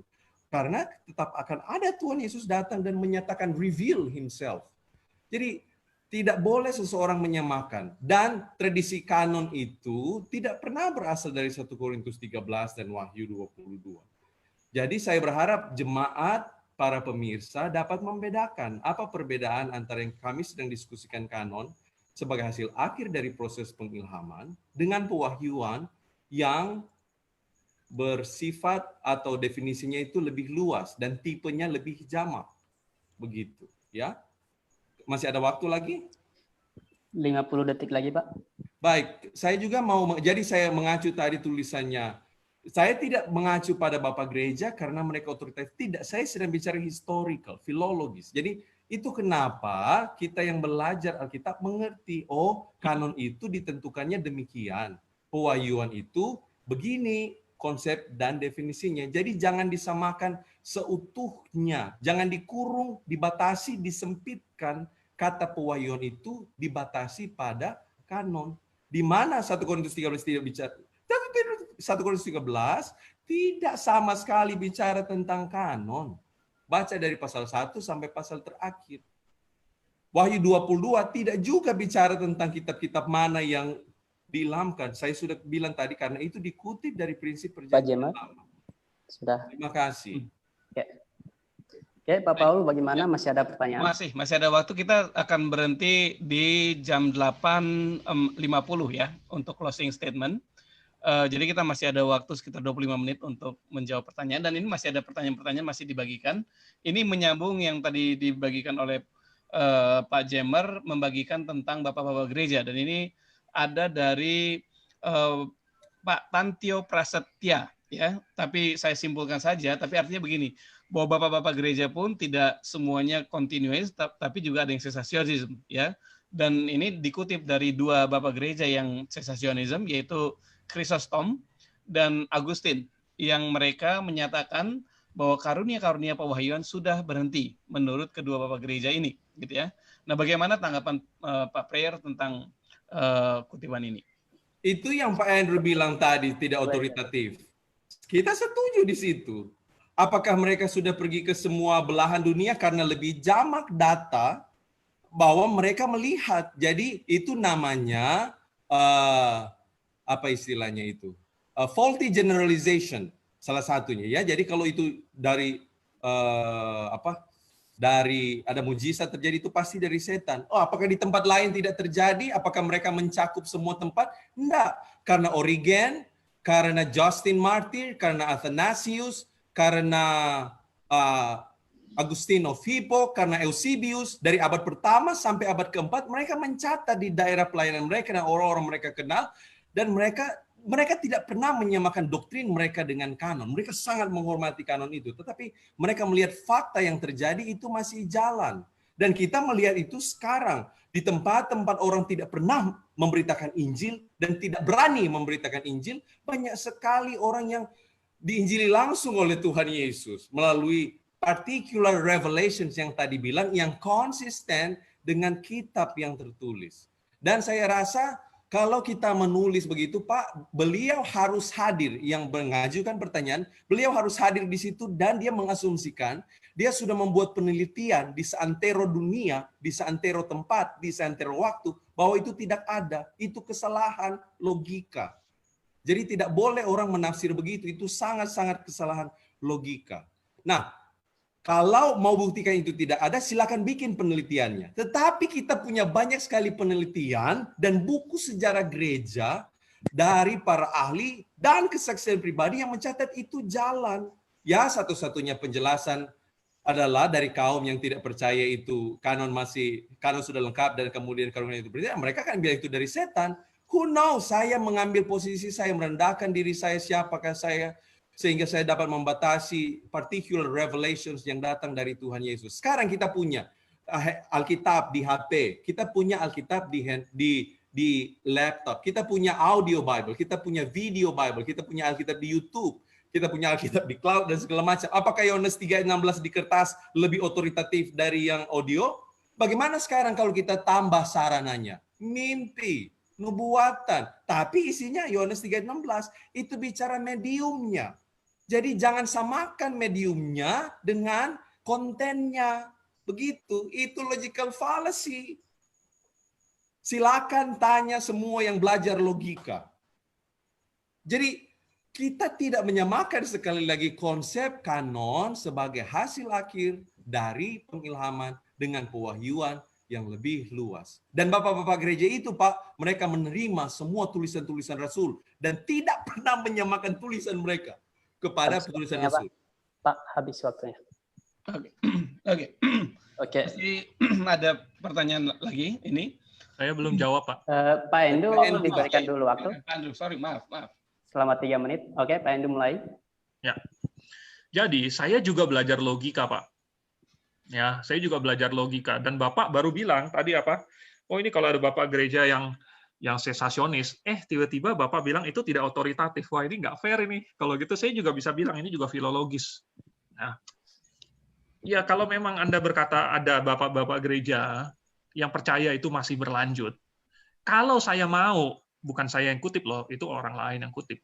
Kalau saya mau, saya juga bisa mengutip banyak ya, selain Chrysostom, selain Agustin, ada juga Charles Spurgeon, ada juga B.B. Warfield, ada juga John MacArthur, ada juga Norman Geisler, dan banyak lagi. Tapi saya bukan menganggap mereka itu sebagai kebenaran. Saya harus melihat argumentasinya. Kalau argumentasinya tidak benar, seperti misalnya Athanasius dan lain sebagainya, ya ngapain saya percaya? Jadi, tadi saya ada dengar Pak Jemer mengatakan sesuatu yang sangat-sangat penting sekali. Katanya ada orang yang diinjili langsung oleh Tuhan Yesus. Pak, saya mau mengutipkan satu ayat yang sangat penting di dalam Matius pasal 24, ayat yang ke-26. Atau mulai dari ayat yang ke-24. Sebab Mesias-Mesias palsu, akan muncul. Ya, dan mereka akan mengadakan tanda-tanda yang dahsyat dan mujizat-mujizat, sehingga sekiranya mungkin mereka menyesatkan orang-orang pilihan juga. Camkanlah aku sudah mengatakannya terlebih dahulu kepadamu. Jadi apabila orang berkata kepadamu, lihat ia ada di padang gurun, janganlah kamu percaya. Jangan kamu pergi ke situ. Atau lihat ia ada di dalam bilik, janganlah kamu percaya. Jadi kalau ada orang yang mimpi, lalu bilang dia ngelihat Tuhan Yesus, atau Tuhan Yesus ngomong sama dia, jangan percaya. Ya, Anda berkata bahwa Anda tidak berani membatasi, Anda tidak tahu itu Yesus atau bukan. Saya tahu persis, itu bukan Yesus, karena Yesus sendiri yang kasih tahu di dalam Matius pasal 24, ayat 24, 25, 26, bahwa itu pasti bukan dia, jangan kamu percaya. Yesus tidak akan menampakkan diri. Kalau yang menampakkan diri, itu Mesias palsu. Jadi, saya nggak tahu Anda mau mengatakan ini majas apa lagi di Matius pasal 24. Ini literal. Ya, jadi kalau misalnya ada orang yang masih menerima firman Tuhan, sesuatu yang lebih daripada Alkitab, berarti itu sudah menambahkan kepada kanon, kepada tolak ukur. Saya bukan berarti ini menambahkan kepada wahyu, menyamakan, bukan, tetapi apa yang Tuhan sudah tutup, kalau misalnya dibuka lagi oleh Tuhan, Tuhan kasih revelation lagi, maka itu sama dengan Tuhan tidak menutupnya. Ya, nah, malaikat datang misalnya kepada orang-orang begitu ya. Nah, itu sudah bukti bahwa banyak orang mendapatkan wahyu yang bukan dari Tuhan. Misalnya yang dari malaikat Maroni itu ya dikasih apa tuh lempeng emas. Ya. Waduh, ini ya habis waktunya. Baik, ini masih ada pertanyaan karena masih sama dengan yang sedang kita bahas ini, jadi saya bacakan dari Pak Daniel S. Dia bertanya begini, kami dulu diajarkan untuk menginjili, lalu seorang kawan bercerita bahwa orang yang diinjilinya, seorang mbah-mbah, malam sebelumnya mendapat mimpi bahwa ia akan didatangi seseorang untuk menyampaikan kabar baik Injil. Pertanyaan saya, apakah mimpi mbah itu dari iblis atau dari mana? Sedangkan mbah itu kemudian menerima Kristus. Saya sih masih nyambung dengan Pak Andrew ya. Jadi mari silakan Pak Andrew selesaikan ini dengan juga menjawab pertanyaannya ini untuk kemudian dijawab oleh Pak Jemer. Saya akan kutipkan lagi tadi Matius pasal 24 ayat 24 sampai 26. Tuhan Yesus yang sendiri bilang ada Mesias palsu, ya. Palsu loh. Mesias palsu akan menampakkan diri. Bisa lewat mimpi nggak? Bisa.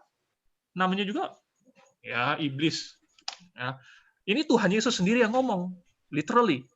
Jadi kalau misalnya ada orang yang berkata, oh aku melihat, aku mendengar, aku menerima something, nggak tahu apa. Ini berasal dari Tuhan atau bukan?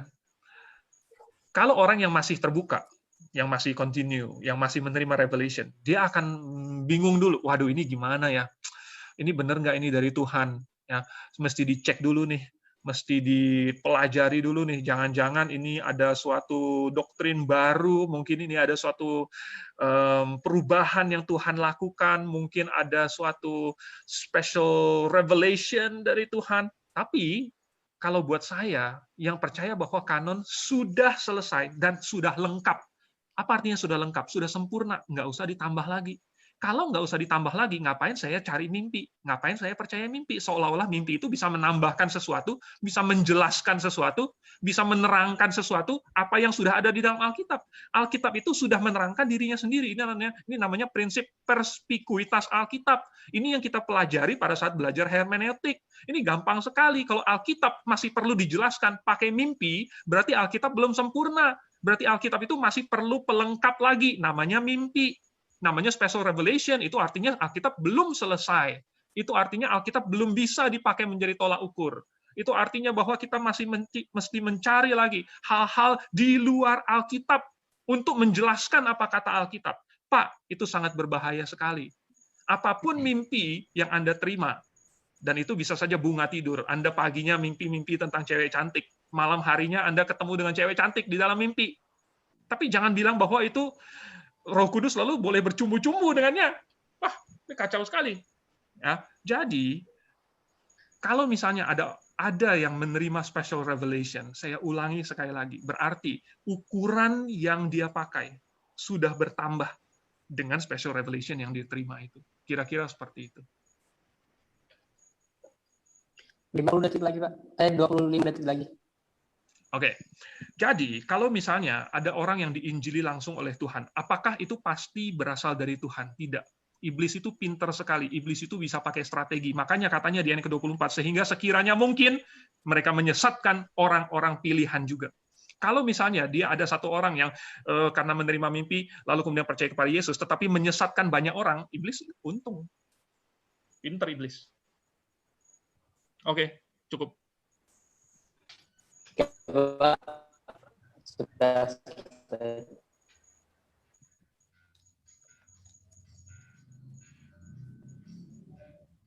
Oke, pada Pak Jemat. Baik, saya mau mengutip dari Matius pasal 24 ayat 26 itu, jangan percaya Bapak Ibu pemirsa, tolong baca itu lengkap pasal 24-25. Jangan percaya karena apa? Karena mereka akan mengajar Yesus mati, dikubur dan bangkit? Tidak. Jangan percaya karena antikristus akan datang dan mengajar gaya hidup moralitas yang rusak.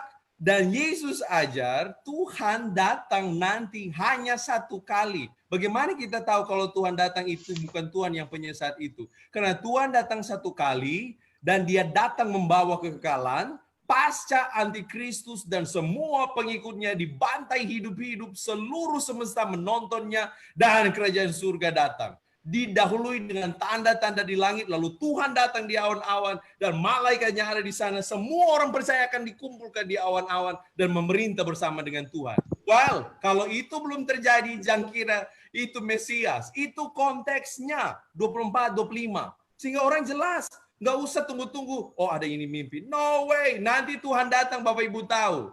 Nanti lihat di udara dia datang dan Bapak Ibu tahu itu Tuhan datang karena Bapak Ibu akan menyongsong Tuhan di udara dan balik ke bumi memerintah. Disitulah memang yang saya tadi bilang di Pak Andrew. Terima kasih Pak Andrew kutip Matius 24 sama argumen Paulus di 1 Korintus 15. Saya 30 tahunan belajar dispensasi dan adalah seorang pretrib. Saya tidak menemukan itu di 1 Korintus 15. Oh, saya tidak bilang yang lain itu sesat. Saya tidak mau bilang begitu. Tetapi di Matius 24 itu kita tahu jelas. Oh, itu bukan Tuhan. Apa yang diajar? Kalau diajar moral meneliti benar, kalau Tuhan datang, nanti Bapak Ibu akan tahu tuh. Bapak Ibu akan diangkat tuh sampai di awan-awan. Gitu. Jadi kalau Bapak Ibu ada orang yang klaim dia Mesias dan Bapak Ibu belum diangkat di awan-awan dan kekekalan datang dengan para malaikat, well, that's antichrist. We know that for sure. Begitu. Jadi sekali lagi, dan untuk Mbah itu saya akan mendorong Mbah itu, Mbah, saya percaya particular revelations dan dia konsisten dengan Alkitab. Mari kita mulai pemuridan, mari kita lanjutkan. Tuhan sudah buka. Siapakah kita sehingga kita akan membatasi Tuhan? Siapakah kita sehingga kita bilang, oh itu tidak mungkin Tuhan berkata. Tanpa kita harus bilang kanonnya ditambah. Tuhan bekerja konsisten dengan ortodoksi, dengan kebenaran yang dia ajarkan di dalam Alkitab. Itu yang saya sebut tadi, dan ini bicara tentang konsep pewahyuan, itu yang lebih luas. Dan itu final revelation, ketika Tuhan datang dan semesta gempar. Bapak Ibu nanti tahu itu. Silakan pemirsa di rumah baca baik-baik Matius 24 sampai 25 dan akan tahu kok mereka sesat karena mereka nggak mampu bikin itu seperti Tuhan datang di angkasa dengan malaikat segala macam. Dan kekekalan kerajaan surga datang memerintah. Itu konsep di Pak abad Jemer pertama. sudah selesai. Terima Pak Jemer kasih. sudah selesai. Oke, selesai. Bagaimana Pak Paul? Masih ada Ya, pertanyaan? Masih ada waktu? pertanyaan, dan ini karena dua-duanya khusus kepada Pak Jemer, saya akan gabung kedua-duanya untuk Pak Jemer bisa jawab ya. Yang pertama adalah kalau dikatakan, ini buat Pak Jemer ya, kalau dikatakan bahwa yang dimaksud dengan yang sempurna itulah kondisi pengetahuan pemahaman jemaat, maka pertanyaannya dari Pak Tony Sula adalah jemaat mana yang kemudian dipakai sebagai standar pengetahuan yang sempurna di antara sekian banyak jemaat yang ada? Itu pertanyaan pertama. Ya, jadi untuk menjawab 1 Korintus 13 tadi. Dan kemudian yang kedua untuk Pak Jemer juga adalah ini pertanyaan langsung personal. Apakah Pak Jemer percaya akan kecukupan firman Tuhan? Ya, doktrin kecukupan firman Tuhan. Itu dua itu langsung saja atau nanti ya itu ya. Silakan Pak Jemer. Baik, kondisi jemaat sempurna yang mana yang menjadi acuannya? Nanti di kekekalan baru kita tahu, kita sudah di sana, baru kita tahu keadaan kita, kasih kita, pelayanan-pelayanan kita akan disempurnakan di sana. Bukan salah satu jemaat di bumi sekarang, bukan itu. Jadi kita tidak sedang bicara tentang jemaat mana yang mau dipilih sebagai standar. No way. Kita tidak bicara itu, Bapak Ibu jemaat sekalian. Dan kecukupan firman Tuhan, saya percaya firman Tuhan cukup. Tapi sekali lagi, tolong jangan batasi kanon yang sama dengan pengilhaman tambah tulisan dengan konsep pewahyuan. Saya rasa dan saya melihat beberapa komen di chat ini, mereka mengira bahwa pewahyuan itu sama dengan kanon. Itu salah sekali. Ya, jadi itu yang harus diperhatikan. Dan kalau kita akan bilang jemaat yang sempurna, Bapak Ibu silakan baca Efesus pasal 4. Itu paralel yang sama, masalah yang mirip yang Paulus pakai dibicara tentang kedewasaan rohani, pengetahuan yang sempurna menjadi serupa dengan Yesus Kristus. Christ is, kalau saya mau pakai ultimatnya Yesus yang sempurna. Kita akan menjadi serupa, segambaran dengan dia. Tidak lagi diombang-ambingkan oleh angin pengajaran kiri dan kanan. Dan Efesus pasal 4 itu persis sama analoginya dengan 1 Korintus 13. Dan kapan Efesus 4 itu akan terjadi? Dan sama-sama bicara tentang karunia untuk membangun jemaat sampai dewasa. Dan Paulus kasih terminusnya, waktunya. Kapan? Ketika Tuhan datang. Di situ kita jadi sempurna. Sama seperti Yesus. Ngomong-ngomong, apa bahasa Yunaninya? Teleos. That's it. That's the concept. Itu sama sekali. Di abad pertama mereka mengerti caranya demikian.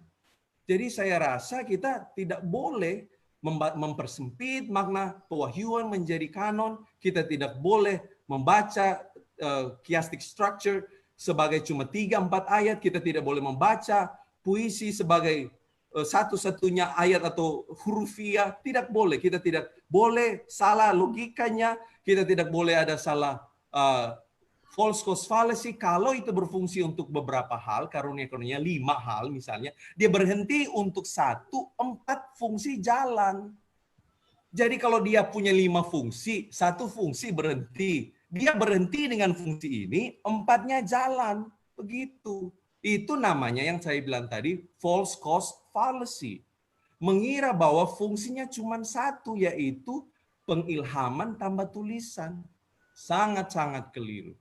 Jadi, Bapak Ibu, kalau nanti baca 1 Korintus pasal 13, itu tidak berdiri sendiri. Immediate konteks ayat 10 bukan cuma ayat 8. Dari ayat 8 itu immediate konteksnya apa? Paulus ada bangun satu argumentasi. Nah, kita punya kasus. Ada orang yang videonya dipotong. 3 kalimat dikutip. Masuk penjara dia. Pak Karena Jemer, dianggap menghina orang lain. sudah selesai. Makasih. Selanjutnya dipersilakan pada Pak Endo. Ya, jadi pertanyaannya tadi adalah, apa boleh diulang nggak itu Pak? Kepada Pak Jemer sebenarnya, yaitu ada 2 pertanyaan personal, jemaat mana yang akan jadi acuan sebagai jemaat yang sempurna, itu 1. Kemudian apakah Pak Jemer percaya akan kecukupan? Tadi Pak Andrew juga sudah membahas ya. Silakan Pak Andrew. Oke. Jadi dari yang saya dapatkan tadi itu, Pak Jemer masih mau mengacu lagi ke kedewasaan, ya. bahwa di 1 Korintus pasal 13 ayat 10 itu kedewasaannya sama dengan yang di Efesus pasal 4 itu. Ya, saya tahu ayat yang mana yang dimaksud, tetapi yang di Efesus pasal 4 ayat 13 itu bukan berbicara mengenai kedewasaan, bukan berbicara mengenai kesempurnaan wahyu. Ya, yang di ayat 13 itu, Efesus pasal 4 ayat 13. Itu bukan mengenai tidak ada proses pewahyuan di situ. Tetapi yang di 1 Korintus pasal 13 ayat 10 ada berbicara mengenai proses pewahyuan. Jadi contoh yang dipakai oleh Pak Jemer ini tidak nyambung. Lalu kemudian apa lagi tadi itu kecukupan. Dari tadi Pak Jemer selalu mengira bahwa saya menganggap kanon sama dengan wahyu. Pak, tidak. Sekali lagi, ini direkam. Anda boleh putar ulang kembali. Saya sudah katakan berkali-kali, bukan saya yang menganggap bahwa kanon sama dengan wahyu. Tetapi apabila kanon sudah ditutup, maka setiap pewahyuan yang ditambahkan sesudah kanon ditutup, itu merupakan penambahan terhadap kanon. Ya, karena kanon sudah ditutup. Kalau kanon masih dibuka, ada pewahyuan, bisa masuk, bisa nggak masuk kanon. Tetapi kalau kanonnya sudah ditutup, ukurannya sudah 100 cm, setiap sentimeter baru yang Anda tambahkan, itu berarti sudah mengubah meterannya menjadi 101 cm. Ya. Dan itu berarti bahwa 100 cm itu tidak lagi cukup. Jadi kalau misalnya Anda masih percaya pewahyuan berjalan terus, berarti pewahyuan yang sudah lengkap, yang sudah tertulis itu belum cukup karena masih Tuhan tambahkan lagi pewahyuan, special revelation. Berarti yang sebelumnya belum cukup, berarti Alkitab belum cukup. Konsisten dong. Begitu. Ya. Nah, kalau misalnya saya percaya bahwa tadi Bapak bilang bahwa di Matius pasal 24 itu sebenarnya Anda harusnya takut sekali karena mengabaikan peringatan Tuhan Yesus bahwa akan ada Mesias palsu yang menampakkan diri. Ya. Ini literal. Ya. Anda mau ngomong apapun di ayat yang ke-24, 25 dan sebagainya tidak menghilangkan fakta bahwa yang dikatakan Tuhan Yesus merupakan suatu peringatan yang literal. Bahwa memang benar-benar akan ada Mesias palsu yang menampakkan diri, dan Tuhan Yesus sudah bilang jangan percaya. Apalagi di dalam Galatia pasal 1 ayat 8, Paulus sudah memperingatkan kepada orang Galatia kalau misalnya ada malaikat sekalipun yang datang lalu kemudian memberitakan suatu Injil yang lain yang berbeda kepadamu, terkutuklah dia, jangan percaya. Artinya kalau misalnya ada malaikat datang lalu apakah kita masih ya.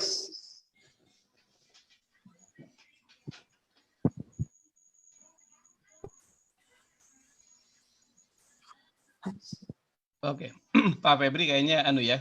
Pak, habis waktunya. Oke, ya, betul Pak Febri. Saya rasa dari segi pertanyaan sudah cukup karena waktu kita akan untuk closing statement ya. Jadi akan ada, kalau ini 5 menit ya Pak Febri ya, bukan 3 menit ya. Closing statementnya 5 menit ya. Saya lupa tadi akan mulai dari siapa closingnya, Pak Andrew atau Pak Jemer? Mulai dari Silakan Pak Jemer duluan. Kan tadi saya sudah mulai duluan. Baik. Ya, 5 menit untuk closing statement, lalu nanti Pak Andrew 5 menit, lalu saya akan tutup dan dengan doa ya. Silakan. Baik, saya akan mengulang bahwa general revelation tidak berhenti ketika kanon tertutup. Hati nurani yang bagian dari general revelation, pewahyuan tidak berhenti ketika kanon tertutup. Dan final revelation tidak akan berhenti ketika kanon tertutup. Jadi pewahyuan tidak sama dengan kanon, yaitu pengilhaman tambah tulisan. Ya, saya merangkum bahwa ada 6 kesalahan logika konseptual dari Bapak Andrew. Pertama yaitu kesalahan logikomune Christian theology yang menyamakan antara pewahyuan dengan kanon sebagai salah satu tipe pewahyuan. Yang kedua, ada kesalahan memahami chiastic structure, struktur chiastik di abad kuno sehingga membatasi immediate context hanya 3 ayat. Itu ketiga, kesalahan eksegesisnya dan linguistiknya karena mengira adjektif neuter di situ hanya untuk mengacu pada orang. Dan adjektif pada benda dan tidak dapat pada orang. Itu kenapa? Karena tidak membaca dari pasal 12 sampai pasal yang ke-15. Lalu kesalahan konseptual, bahwa itu tidak sinonimus totelos dengan toteleon di situ. Enggak. 1 Korintus 2, 1 Korintus 14 pakai konsep teleos atau teleon itu untuk kedewasaan jemaat. Now, kesalahan berikutnya adalah kesalahan faktual, bahwa ada sejarah-sejarah yang dianggap bahwa mereka sudah meneliti semua tempat sehingga bilang bahwa di abad pertama sampai sekarang tidak terjadi itu di tempat-tempat lain, dan itu pasti dari iblis. Itu menuntun kepada kesalahan berikutnya, yaitu kesalahan-kesalahan logika. Kesalahan logika yang terjadi adalah kesalahan undistributed middle, ada non sequitur yang banyak, kemudian ada argumentum ad hominem, yaitu menyerang pribadinya, ada false equivalence, yang tadi pewahyuan disamakan dengan pengilhaman tambah tulisan, kemudian faulty generalization, kemudian ada argumentum excellentio, kemudian ada false dilemma fallacy atau non causa pro causa atau false cause fallacy. Dan yang terakhir ada kesalahan eskatologis. Jadi enam kesalahan ini menjadi alasan kenapa saya tidak menerima konsep bahwa 1 Korintus 13 bicara tentang kanon. Sebaliknya, kita punya alasan yang luas. Kalau yang sangat kuat, kalau 6 hal itu kita join sama-sama, membedakan antara pengilhaman dan tulisan dengan pewahyuan. Lalu kita baca argumentasi Paulus dari pasal 1 sampai pasal 16. Lalu kita tahu bahwa adjektif neuter tidak hanya bicara tentang benda atau hal. Lalu kita membaca konteksnya dalam kacamata mengerti majas atau lagu atau puisi Yunani koine kuno. Lalu kita membaca fakta-fakta sejarah. Lalu kita mengerti kaidah berlogika. Dan kita mengerti eskatologi 1 Korintus 15. Kita akan menemukan bahwa kedewasaan rohani yang dimaksud berbicara tentang gereja diberi karunia-karunia untuk menjadi dewasa. Dan finalitas kedewasaan atau teleos itu akan tiba pada hari di mana Yesus menyatakan dirinya. 1 Korintus pasal 15 ayat 24 berkata, kemudian tiba kesudahannya, kemudian tiba kesempurnaannya, kemudian tiba kematangannya, kemudian tiba semua yang kita sedang tunggu-tunggu selama ini. Ketika anak menyerahkan kerajaan pada Bapa, kerajaan orang-orang bertemu muka dengan anak, bertemu muka dengan Bapa, dewasa seperti yang Paulus bilang, dan semuanya di situ berharap pada Allah, percaya kepada Allah, dan menikmati kasih Allah yang sempurna dan saling mengasihi dalam kesempurnaan. Kita lihat itu yang lebih masuk akal kalau 6 argumentasi saya itu dibaca secara bersama-sama dan secara seksama. Saya tidak melihat bahwa 1 Korintus 13 dan Wahyu pasal 22 dipakai oleh para nabi dan rasul sebagai satu-satunya standar untuk kanon. Kita membedakan bahwa argumentasi kanon itu tidak seperti yang Bapak Andrew pikirkan. Dan di dunia teologi, saya rasa 6 hal itu dipertimbangkan. Bahkan di dunia linguistik sekalipun. Orang yang tidak percaya sekalipun. Kalau mereka membaca 1 Korintus dan mendengar penjelasan saya, mereka akan mengerti yang saya maksudkan. Sekalipun mereka tidak percaya Tuhan Yesus. Jadi, saya mau rangkum. Menurut saya, apabila kita mengenal perbedaan antara pewahyuan dan juga pengilhaman atau kanon, yang hasil akhirnya adalah tulisan, kemudian kalau kita mengerti cara membaca structure, chiastic structure, kemudian kita mengerti kaidah berbahasa Yunaninya, dan bagaimana apa immediate konteks itu, kita akan memilih bahwa itu bicara tentang kedewasaan gereja ketika Yesus datang. Terima kasih. Terima kasih, Pak Febri. Oke, selanjutnya kesempatan terakhir dipersilakan pada Pak Endu.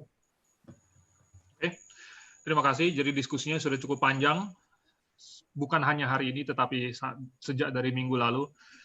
Saya melihat ada banyak sekali yang dituduhkan oleh Pak Jemer kepada saya. Banyak sekali kesalahannya, katanya 6 poin. Saya lihat satu persatu nih ya. Logi komuni, katanya wahyu sama dengan kanon. Sorry Pak, Sudah di dalam rekaman, saya tidak percaya bahwa Wahyu itu koekstensif dengan kanon, seperti yang Anda tuduhkan. Sama sekali salah. Anda terus-menerus mengulangi tuduhan yang sama. Pak, Anda telinganya tidak mendengar apa kata saya kah? Kemudian Anda berkata bahwa saya salah paham mengenai chiastic structure, bahwa saya mengurungnya hanya 3 ayat itu. Tidak, Pak. Kalau Anda lihat lagi di minggu lalu, saya sudah menjelaskan apa posisi ayat 8-10 itu di dalam konteks keseluruhannya, di dalam konteks ayat 8-13, antara ayat 1-13, pasal 12-nya ngomong apa, pasal 14-nya ngomong apa. Saya mengerti konteksnya. Saya tidak membatasi hanya 3 ayat itu saja. Tuduhan Anda salah lagi. Anda berkata bahwa adjektif neuter itu bisa kepada orang, mengacu kepada orang, tetapi Anda gagal untuk menunjukkan bahwa memang itulah exception-nya, bahwa ini adalah suatu kasus khusus yang memang menunjuk kepada orang. Anda mengutip Wallace bahwa itu bisa saja mengacu kepada orang kalau itu merupakan retorik. Saya tanya, di mana retorikanya? Nggak ada. Kalau itu merupakan aforisme, di mana aforismenya? Bukan. Kalau itu suspensi, apakah itu suspensi? Anda belum menunjukkannya kepada saya. Jadi tuduhan Anda belum mengena. Anda berkata saya memiliki kesalahan konseptual, bahwa saya tidak percaya bahwa teleos itu adalah kedewasaan jemaat. Pak, bisa saja. Teleos bisa saja mengacu kepada kedewasaan jemaat. Mengacu kepada kedewasaan orang Kristen. Tetapi teleon, yang di 1 Korintus 13 ayat 10, tidak harus mengacu kepada kedewasaan jemaat. Malahan kalau kita melihat konteksnya, mengacu kepada kesempurnaan wahyu. Jadi, meleset lagi. Anda berkata saya ada kesalahan faktual, bahwa dalam sejarah memang ada special revelation.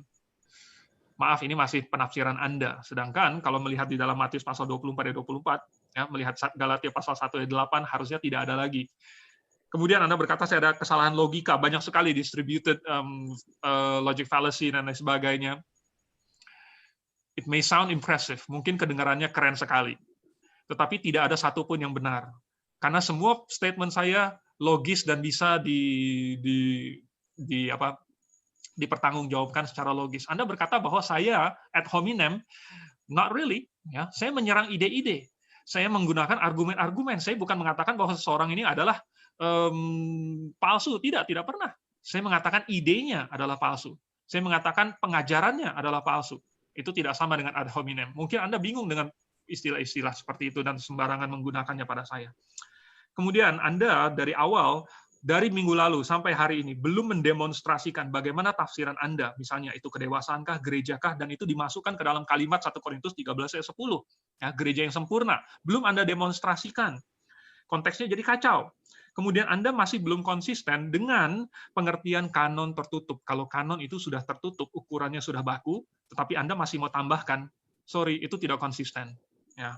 Kemudian Anda dengan terang-terangan mengabaikan peringatan Tuhan Yesus di dalam Matius pasal 24. This is very dangerous. Walaupun sudah ada peringatan Tuhan Yesus, jangan kamu percaya, jangan kamu pergi ke situ. Walaupun ada di padang gurun, di dalam mimpi, di bercak tembok, di awan, dan lain sebagainya. Jangan kamu percaya, jangan kamu pergi ke situ.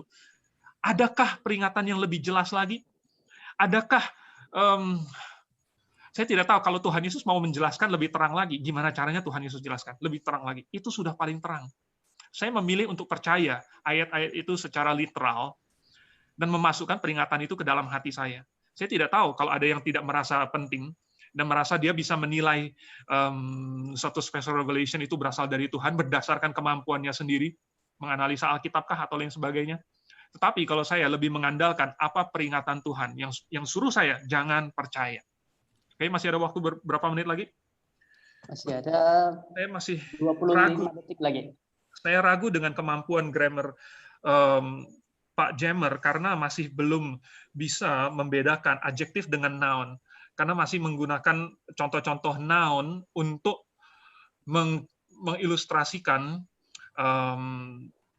adjektif. Nah, padahal kedua hal itu tidaklah sama. Oleh sebab itu saya menjadi mempertanyakan sebenarnya seberapa Bapak Jammer menguasai ini. Dan Bapak sudah banyak menggunakan kutipan-kutipan dari grammar bahasa Yunani. Tetapi mengapa penerapannya, aplikasinya salah ketika sampai di 1 Korintus pasal 13 ayat 10?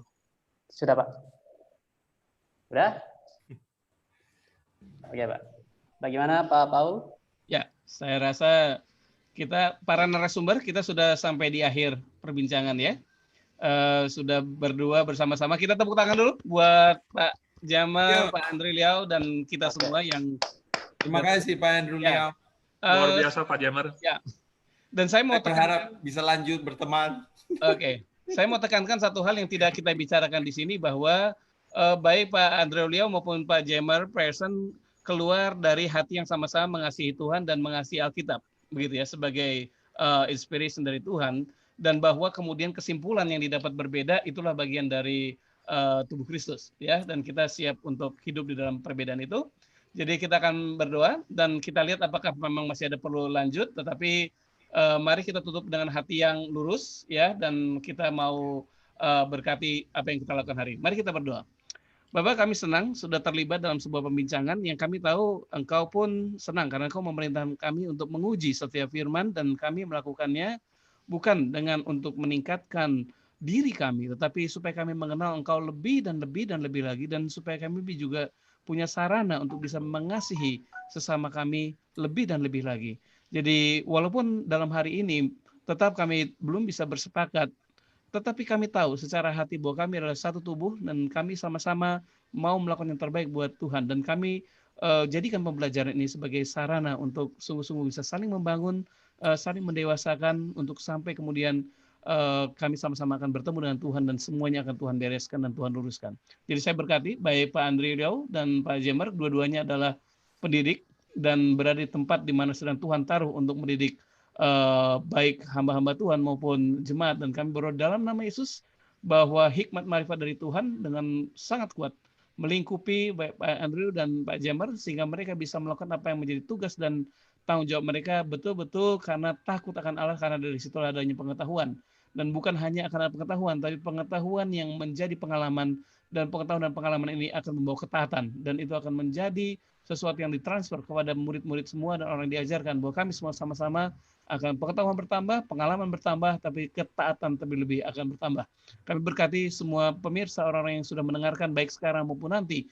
Diberkatilah kalian bahwa kalian pun akan mendapatkan hal yang baik dari apa yang kami bicarakan ini, dan kalian juga akan dikuatkan dalam pemahaman akan firman Tuhan, makin mengasihi Tuhan dan makin mengasihi firman Tuhan. Diberkati kami semua, dan kami berharap ada bertemu lagi untuk sama-sama menceritakan kasih Tuhan.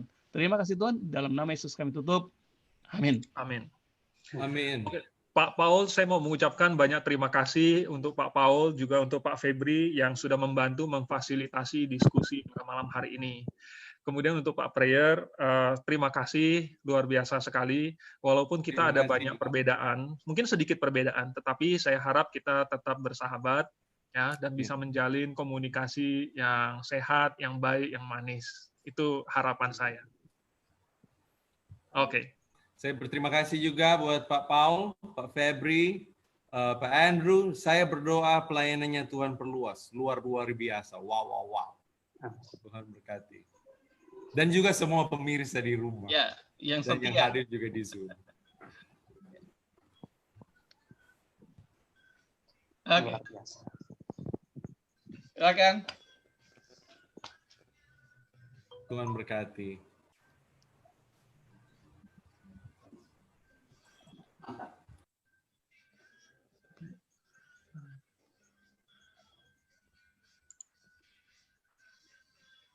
Oke, lagi nih. Oke. Ya.